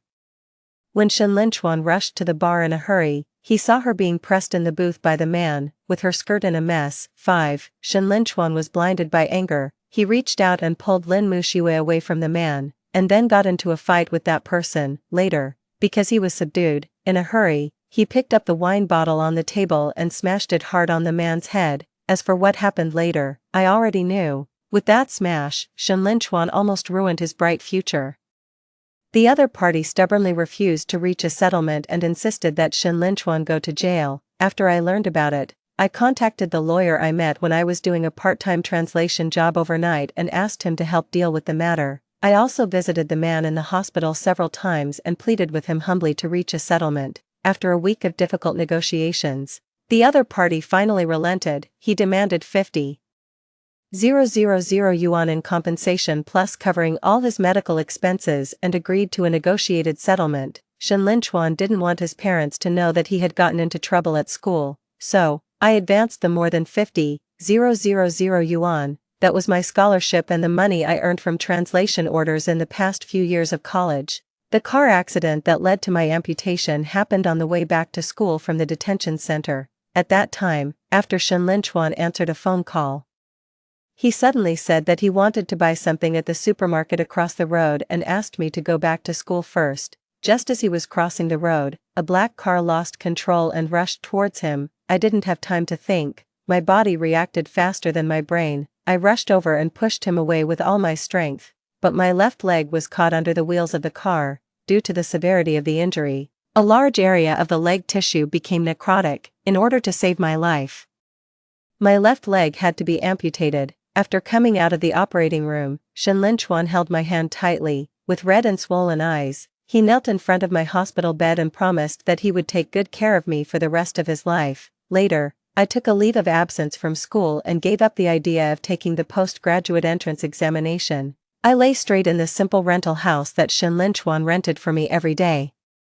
The only outdoor activity was when Shen Linchuan took me to the hospital for rehabilitation training. A year later, Shen Linchuan graduated from university. Instead of starting to look for a job like other graduates, he discussed with a few friends to start a media company. He took the remaining 800,000 yuan of the car accident compensation money in my card as the startup capital for the company. My rehabilitation treatment was forced to be interrupted. Many years later, My attending doctor told me that if I could have persisted in completing all the rehabilitation courses, I might not have developed long-term chronic myelitis. 6. Later on, Shenlin took me home to meet his parents. When his parents learned that their son's marriage partner was a woman missing a leg, their faces instantly turned as iron, gloomy as iron. They didn't even bother to maintain the superficial courtesy. They directly pointed at me and cursed at my nose in front of their relatives and friends. They called me shameless, a cripple, and a burden that would only drag down their son, but no matter how they cursed, I remained indifferent. What else could I do? I lost a leg to save Shenlin. Because of the amputation, I suffered from severe post-traumatic stress disorder. At night, I was always struggling in pain between fear and despair. Given my current situation, Shenlin was already my best choice. Why should they ask me to give up? I won't even if I die. Unfortunately, I didn't recover well after the amputation. Chronic myelitis tortured me beyond recognition. Before I reached the age of 40, my hair was almost completely white, and my face was extremely old. Shenlin hired 2 nannies to take care of me and transferred 200,000 yuan of pocket money to my card every month. He seldom went home himself.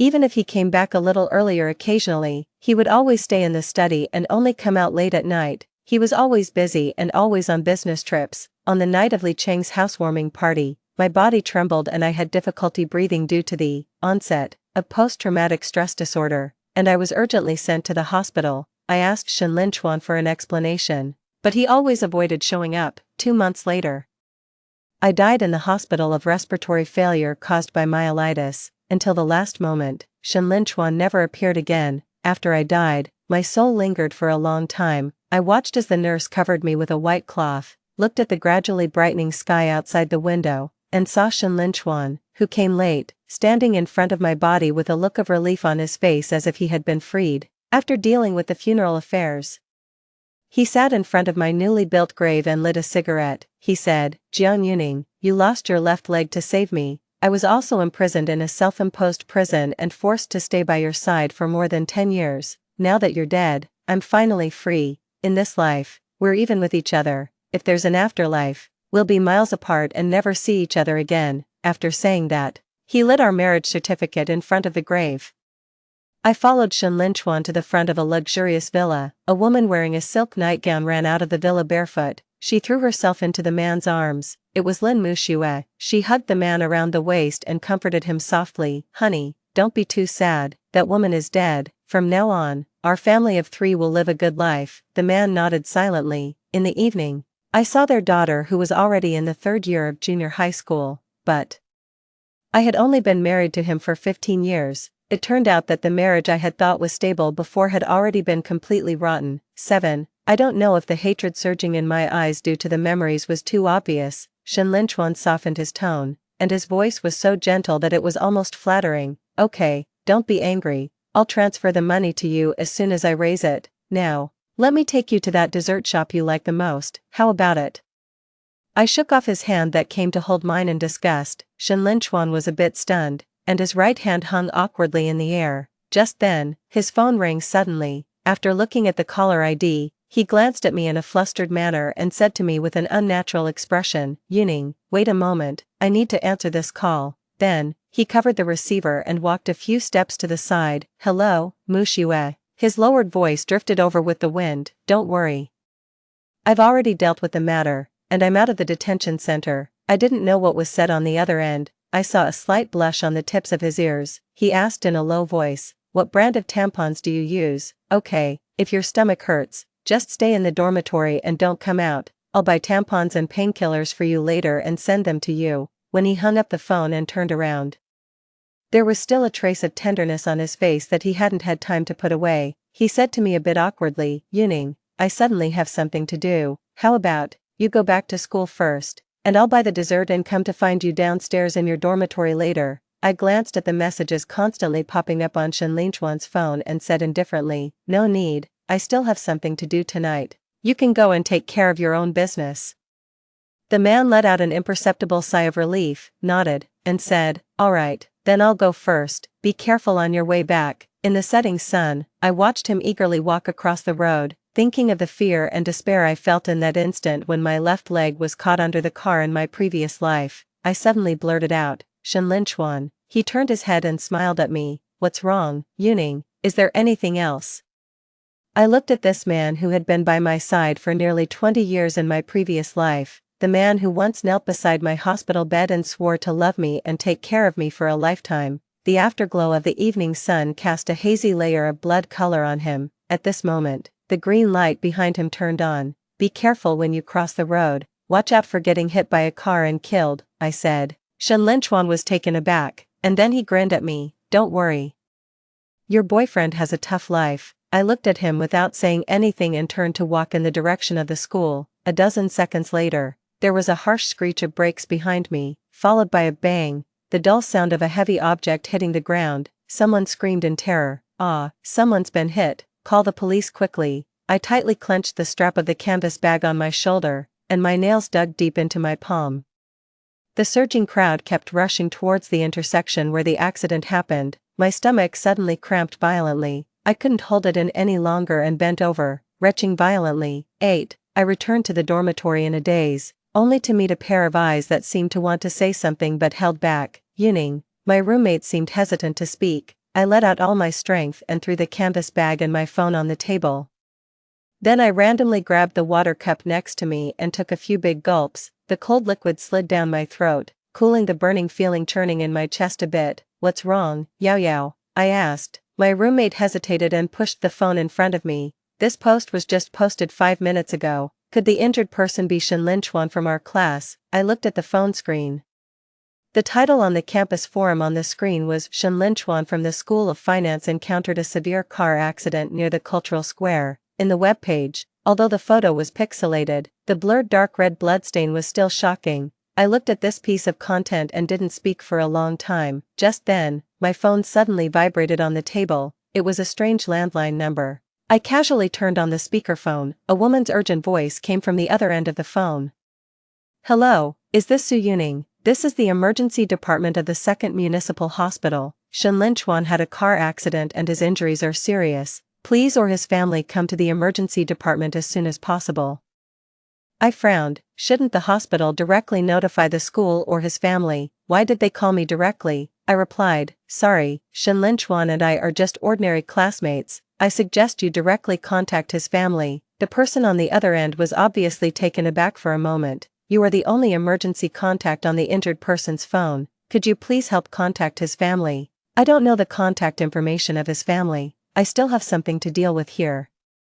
So I'll hang up now." After saying that, I hung up the phone neatly. I looked up and met 3 shocked faces. Their mouths were slightly open, as if they were meeting me for the first time, but I didn't want to explain anything at this moment. I just dragged my heavy legs and walked into the bathroom. 9. These 2 days, the classmates in the class often gathered together and talked about something. When I got closer, their conversation would stop abruptly. I didn't need to think to know that they must be gossiping about me behind my back. I didn't care. I went to class as usual, ate alone, and went to the study room to read and study when I didn't have classes. Finally, before the morning class on the 4th day, Li Qing, Shenlin Chuan's roommate, stopped me in the corridor. There was some anger on his face. "Su Yuning, do you have any heart at all? Lin Chuan is lying in the hospital now. His right leg has a comminuted fracture. And the doctor said that his right leg is likely to be disabled. It's just a lame leg. In my previous life, I had my entire left leg amputated." My expression was indifferent, and I calmly retorted, "So what?" Li Cheng's expression twisted slightly, and he said angrily, "Most of our classmates have gone to visit him. Even Zhou Hao, who had a feud with him in the student union, went. But what about you? You're his girlfriend, but you haven't even called him. Is your heart made of stone?" I gave him a disdainful look and said, "Maybe Zhou Hao went to the hospital to gloat." "You." Li Cheng was so angry that he choked. He couldn't find a word to retort to me for a moment. I looked straight into his eyes and reminded him, "Perhaps the person you should notify about Shenlin Chuan's injury is Lin Muxue, not me." Li Cheng's expression froze. The atmosphere was stagnant for a moment. Just then, the bell for class rang in the distance.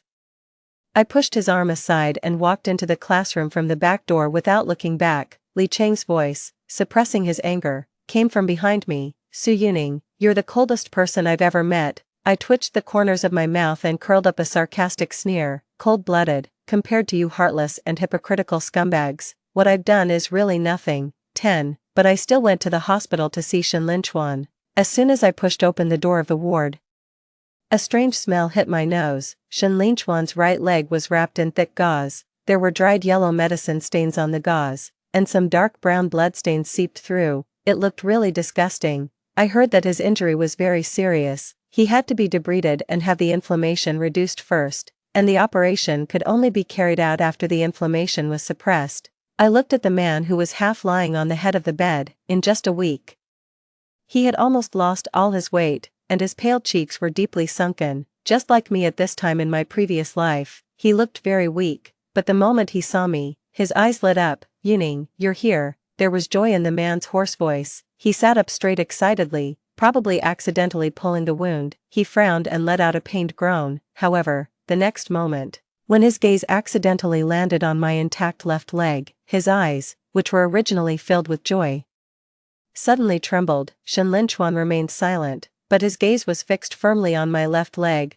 I silently walked to the stool beside his hospital bed and sat down, putting the canvas bag on my lap. Su Yuning, why didn't you save me that day? Or, you could clearly have stopped me. I know you could have. His voice wasn't loud, but it was filled with an uncontrollable tremor. My heart tightened, and a bitter feeling instantly spread throughout my body. Shinlinchuan, had he also come back? I looked at him coldly but didn't answer the question he asked. He felt a bit uncomfortable being stared at by me, and a cold sneer curled up at the corner of his mouth. I've had the car accident for so many days, and it's really rare that Miss Su finally remembered to come and see me. Well, because the summer vacation will start after the exam next month, I said. Shinlinchuan didn't seem to understand what I said and looked at me with a frown, puzzled.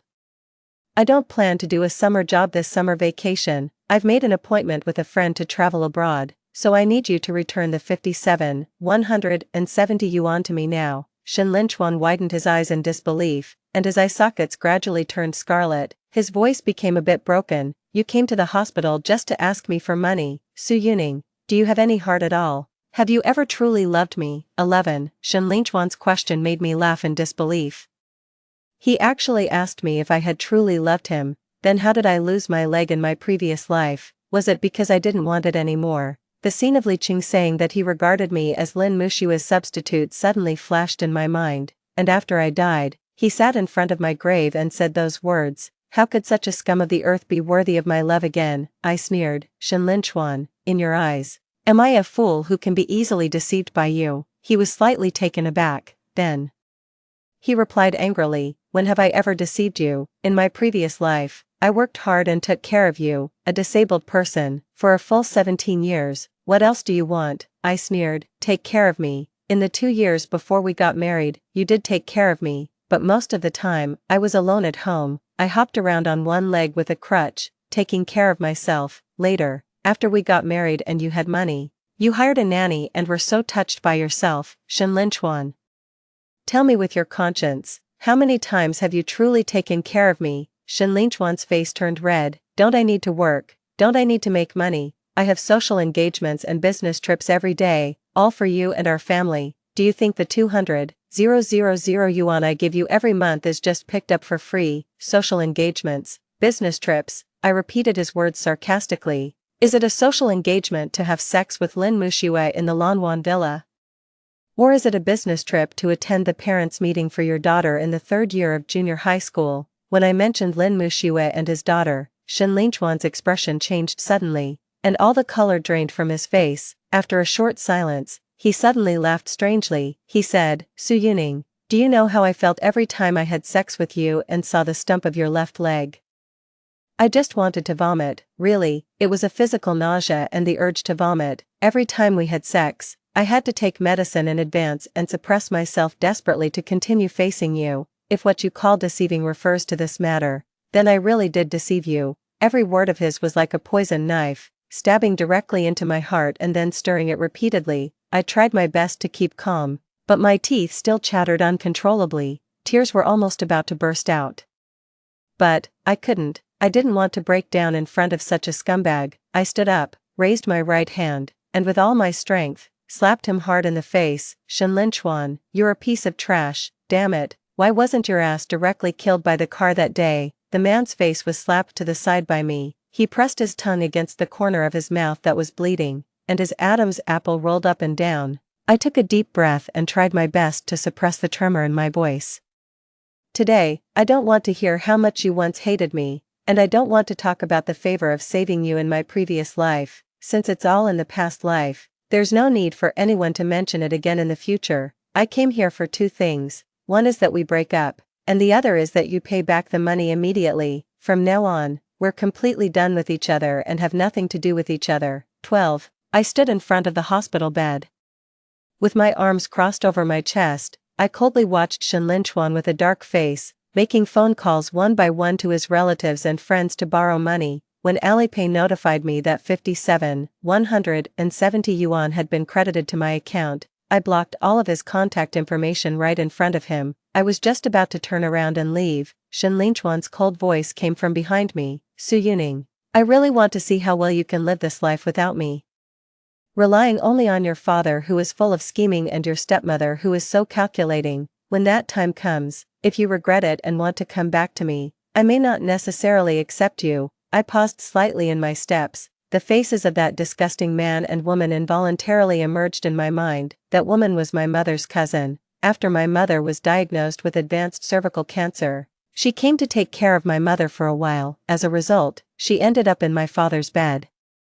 After my mother passed away, I became a thorn in her side. She only had eyes for her own daughter and her ex-husband's daughter. She racked her brains to drive me, who was under 14 years old, out of the house. My father turned a blind eye to it. Even at the instigation of that woman, he forced me to drop out of school and go to work to earn money. Naturally, I didn't want to. Fortunately, I got excellent grades in the high school entrance examination, and the high school waived my tuition fees. Later, I managed to get a scholarship through my hard work. In addition, I found someone to sell the gold bracelet my mother left me, and I barely managed to finish 3 years of high school. Shenlin Chuan certainly knew how terrible my original family was. He also knew how much I hated that despicable couple, but now, he was deliberately using them to provoke me. A surge of anger rushed to the top of my head with a buzz.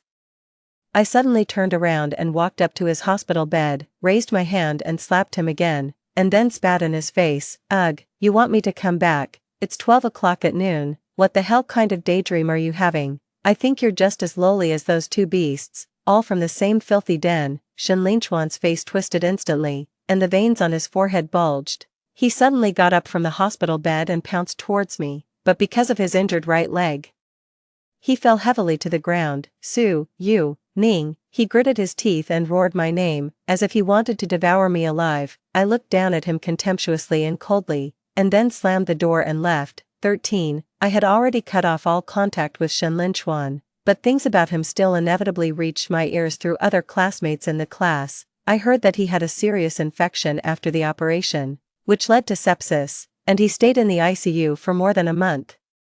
His parents came to the school to handle the leave of absence formalities for him. In order to encourage him, Lin Mushiwa wore a white veil on her head and took a photo of herself kissing Shenlin Chuan on the hospital bed. There were also people on the campus forum who specifically posted about their relationship. The classmates all envied Lin Mushiwa's unwavering love for him and said that they were true lovers, but I didn't have time to pay attention to them.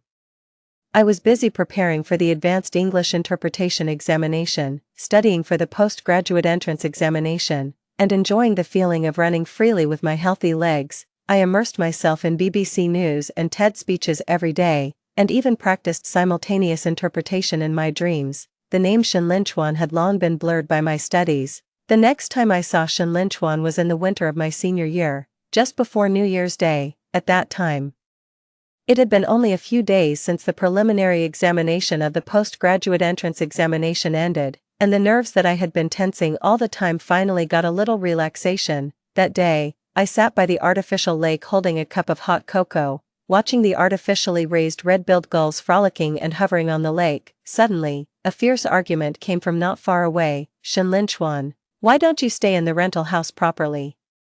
What are you doing going crazy at school? Look at your current state. Neither human nor ghost, you've scared my friends away. The woman's voice was filled with anger and disgust. I looked in the direction of the sound. Behind the bare kapok tree, I saw two familiar figures. In the cold winter, Shen Linchuan was only wearing a wrinkled checkered shirt. He was extremely thin. Coupled with the fact that he was hunched over and leaning on a crutch at the moment, he looked very miserable.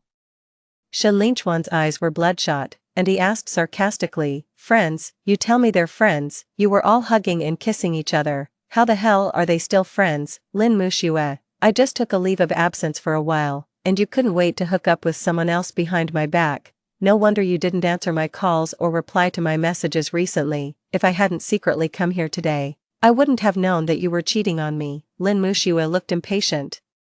It's none of your business what I do, if I don't be with others. Am I really going to marry you? If I had known that you would be a 7th level disabled person, I would never have been with you in the first place. If I dared to take you home, my parents would break my legs. You despise me. Shen Linchuan's whole body trembled violently. He lost his composure and roared, "Don't forget who I ended up like this for. If it wasn't for buying things for you, how could I have been hit by a car? Then go call the police." Lin Muxue's voice was cold. "Go ahead, if you have the guts, let the police arrest me. It's clearly your own fault for not looking when you crossed the road. The driver who hit you really had the worst luck. I'm warning you. Stay away from me in the future and don't come to me again. I have nothing to do with you." After Lin Muxue finished speaking, she turned around and left directly, as if all the support had been pulled out of Shen Linchuan's body. His crutch fell, and he also lost his balance and fell to the right on the ground. With a sarcastic smile on my lips, I watched the whole show. Shen Linchuan struggled to get up from the ground. The moment he raised his head, his gaze happened to meet mine. He shuddered, as if struck by lightning, and his whole body froze in the biting cold wind. 14. In the 8 o'clock class on Monday morning, I was listening to music with earphones on, holding a steaming basket of steamed buns and a cup of soy milk in my hand, and hurried into the classroom. As soon as I found an empty seat and sat down, Shui Yan, who had a good relationship with me, sat next to me. She bumped my elbow mysteriously. I took off my earphones in confusion. Shui Yan leaned over and lowered her voice. "Yuning, have you heard? Shen Linchuan's girlfriend from the School of the Arts has hooked up with a junior from the School of Physical Education." The gossiping expression on her face couldn't be suppressed, and her tone was also a bit excited. "Yesterday, that girl went to a hotel with the junior. As a result, Shen Linchuan caught them. Shen Linchuan fought with that boy, but with his lame leg. How could he be a match for a physical education student? Well, he was sent to the hospital again last night." My hand that was unpacking the breakfast packaging paused. Shui Yan continued, "The police were even called yesterday. Both the physical education student and that girl were taken away. It's really outrageous. How about it?" She suddenly grabbed my wrist, blinked her big eyes, and asked me, "Don't you feel really relieved after hearing this?" I smiled and nodded. "Yeah, it's really relieving. They deserve it." The girl chuckled. "That's more like it. Since you broke up with Shen Linchuan, I've hardly seen you smile. It's hard to find a toad with 3 legs in this world, but there are plenty of men with 2 legs. I looked at her gratefully. Among my classmates, she was the only one who had always shown kindness to me. In the eyes of other classmates, I was an extreme egoist who immediately broke up with Shen Linchuan after his car accident. They thought that a person like me was not worth making friends with. Shui Yan bumped my shoulder again, her eyes curved into a smile. "I heard that you even passed the oral test of the Advanced English Interpretation examination at one go. You're so amazing." I smiled. "Well, maybe I was just a bit lucky. Then, I'll treat you to dinner tonight. You can choose the restaurant." Great. 15. Half a year passed by in a flash. Before I knew it, the first semester of my senior year was coming to an end. Many classmates had already left the school one after another after finishing the exams. After the last course of financial engineering in our major was over, my roommates were also packing their luggage and preparing to go home. Shui Yan had a lot of luggage, and she called me to help her move the luggage to the taxi parked outside the school. When I saw Shui Yan off and then came back to the dormitory, I found that the other 3 people had already left. I stood alone in the empty dormitory, and suddenly felt an indescribable sadness in my heart. I still remembered that in September of the year when I first entered the university, I greeted them awkwardly. Now, it's going to be graduation so soon, next semester, except for a few classmates who are going to prepare for the postgraduate entrance examination at school. Everyone will go their separate ways and start their internships. The next time we meet should be during the thesis defense. I washed my face and stood in front of the mirror for a long time. I felt really lost in my heart. I picked up my canvas bag and went downstairs, planning to go to the supermarket to buy some milk and dry food. In 2 more days, the supermarket would also close. As soon as I walked out of the dormitory building, I saw a familiar figure standing not far away. I glanced at Shinlin Chuan, who was standing by the passage with a crutch, and wanted to pretend not to see him and pass by. When he saw me, he was a bit surprised and quickly hopped twice on his crutch and jumped in front of me. "Yuning, you're down. I have something to talk to you about." I didn't want to have any entanglement with him at all, and just said coldly, "Get out of my way, you're blocking me from breathing fresh air." His eyes were slightly red, and he looked straight at me, his eyes full of affection. "Yuning, don't be like this. I've been waiting for you here on purpose. Don't you have anywhere to go during the winter vacation? I've rented the apartment we lived in our previous life. I'll help you move your things there, and we can spend the spring festival together this year." I rubbed my temples irritably. Could he really think that I would miss that rental house which was like a cage to me? "Shinlin Chuan, will you ever stop? Didn't you say that if there was an afterlife, we would be miles apart and never see each other again? Who are you pretending to be affectionate for now?" As I said that, I wanted to step around him and leave, but Shinlin Chuan grabbed my arm. "Sorry, I was an asshole. I was blinded by greed. I take back those words." He raised his hand and slapped himself twice. "Yuning, I regret it. Let's get back together. I swear to you that I will treat you well for the rest of my life." I was really speechless. I mean, this was just too much. I shook off his hand fiercely. "Take your dirty hand away. What right do you have to touch me?" Shinlin Chuan's face turned pale, and his eyes were filled with mist. "Yuning, how can you be so heartless? After all, we were husband and wife for more than 10 years. I don't believe that you have no feelings for me at all." He actually had the nerve to accuse me of being heartless, when he treated me like that in the previous life. He never considered whether he was heartless, seeing that he was stubbornly blocking my way and refused to leave. I raised my foot and kicked his intact left leg hard. He let out a cry of pain. His other lame leg couldn't bear the weight at all. After staggering a few steps, he fell heavily to the ground. I shrugged innocently. "I already told you to get lost. You insisted on pestering me. I suspect that you want to illegally restrict my personal freedom. This is just self-defense on my part." Shinlin Chuan lay on the ground, looking at me with a sad and affectionate expression. "Yuning, I don't blame you. If this can make you feel better, I'm willing to endure it. You can kick me as many times as you want, as long as you can forgive me." I looked at his shameless look, and I was afraid that I would make him feel good by kicking him, since no one was blocking my way anymore. I naturally didn't have the time to waste words with him. I raised my foot and directly stepped over him. 16.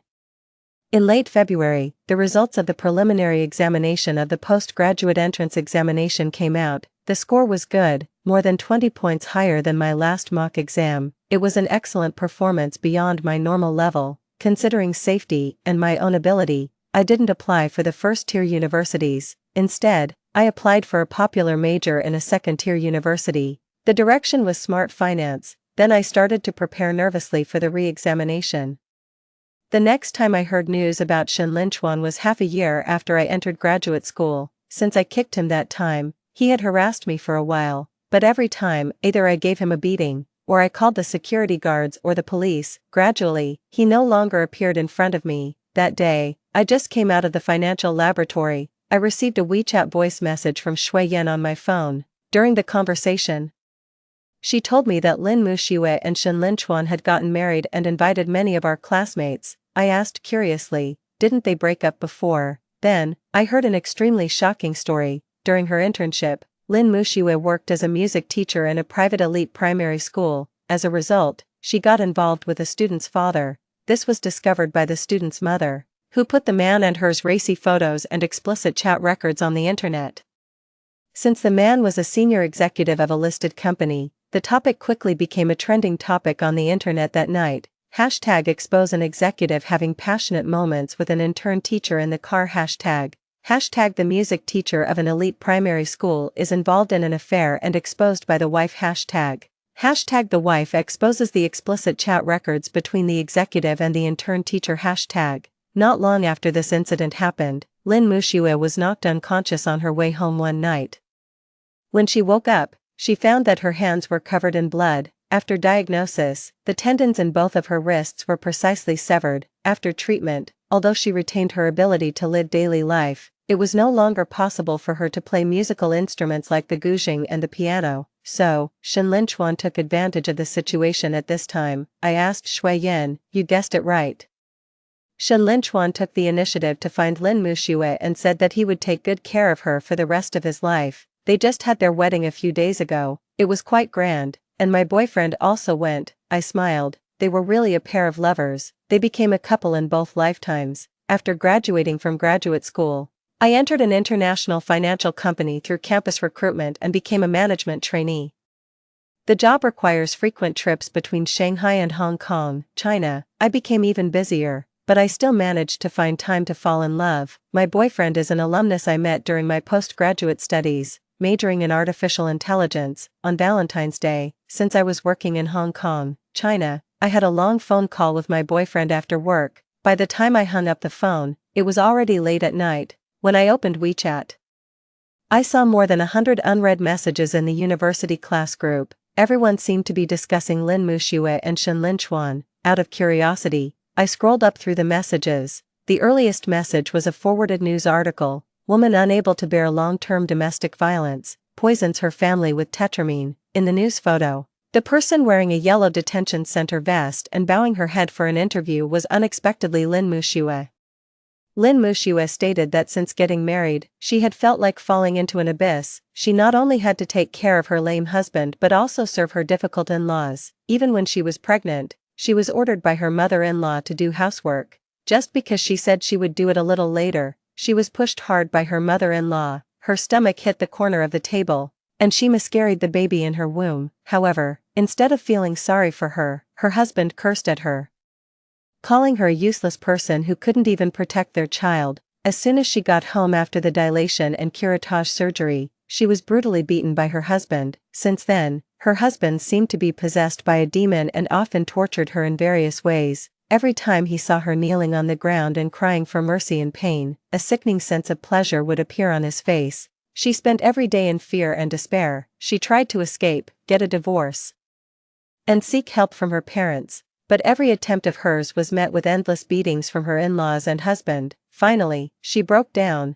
The long-term suppression and despair made her completely give up struggling. She bought a large amount of rat poison and secretly added it to the meals of those 3 people time and time again. It was not until her mother-in-law suddenly vomited and fainted and was urgently sent to the hospital that the truth was revealed. Looking at this news, I didn't feel particularly satisfied, nor did I sigh with emotion. Perhaps truly letting go means that even hearing news about them feels irrelevant. 18. In the 18th month of my management trainee period, I finally passed the confirmation interview. The basic annual salary on the offer handed to me by the HR made me subconsciously hold my breath. This didn't even include the performance bonus I might receive at the end of the year. Life really became brighter. I have a healthy body, a satisfying job, and a like-minded lover. In my previous life, I was deeply trapped in pain and suffered from physical torture, but fortunately, I'm now standing at a brand new crossroads in life. The wind comes from the other side, carrying a sense of chill and freedom. Only occasionally, in the dead of night, I always feel that there is a missing piece in my heart, until one night when I was working overtime, among the distant twinkling lights, my memory suddenly flashed back to the disgusting faces of my father and stepmother. Calculating the time, we haven't been in touch for 6 or 7 years. It's also time for me to care about their family. So, during my vacation, I went back to my hometown. I don't know if it was a coincidence or not, but the day I got home happened to be the day my stepsister got engaged. It was obvious that the whole family was very satisfied with my stepsister's fiancé. My father and stepmother would have their tails wagging all the way to the sky if they had tails. The man was the second generation of a factory owner. He was tall, handsome, and wealthy. No wonder my stepsister looked at him with love and happiness in her eyes. My father and stepmother didn't react much to my return. They were still as cold and indifferent as before. They would just be a bit more enthusiastic when talking about their daughter finding a rich husband. During the few days in my hometown, I asked around and got detailed information about the factory owned by my stepsister's husband's family. I saw the recruitment information for a receptionist at their factory on a recruitment website, so I spent a large sum of money to hire a beautiful amateur actress. I also carefully designed a script and asked the actress to apply for the job according to my plan and then get close to my dear stepsister's fiancé. If she successfully made them break up and call off the engagement, I would add an additional bonus of 200,000 yuan. Of course, I wouldn't force her to use any illegal means. If she took the initiative to throw herself at him, that would be her own problem. The girl really didn't let me down. In just 3 months, there came the news that my stepsister and her fiancé were breaking up. 2 months later, the girl sent me a transfer of 888 yuan. Along with 2 marriage certificates. The bride was her, and the groom was unexpectedly my stepsister's fiancé. Before I could react, her video call popped up. As soon as I answered it, I heard her clear and joyful voice. Sister, quickly accept the red envelope. My wedding with Gemming will be held next month. Can you come and be my bridesmaid? I was a bit stunned. After reacting, I quickly said, oh, right, then I'll add the bonus for you. It's still the same bank card as last time, right? She directly interrupted me. I haven't even properly thanked you for introducing Gemming to me. I don't want the bonus anymore. However, I found out yesterday that I'm pregnant. Can I ask you to be the godmother of my child? Seeing my hesitation, she threw out a condition that I couldn't refuse. She said meaningfully, in case you still need professional actors in the near future, I can introduce some to you. I thought about it, smiled, and asked, then do you know any older actors? Those around 40 or 50 years old. I heard her pat her chest on the other end of the phone. Of course, send me the location and time of the wedding. I will definitely be there. 3 months later, he remarried in a high-profile manner and hosted a banquet for guests from all over. Back then, when her mother climbed into my father's bed and made my seriously ill mother so angry that she vomited blood, when she brazenly moved into my bedroom and threw my belongings into the community trash bin like garbage. When she joined forces with my classmates at school to bully me and gave me the nickname Ground Rat, no one cared whether I was innocent or not, since her mother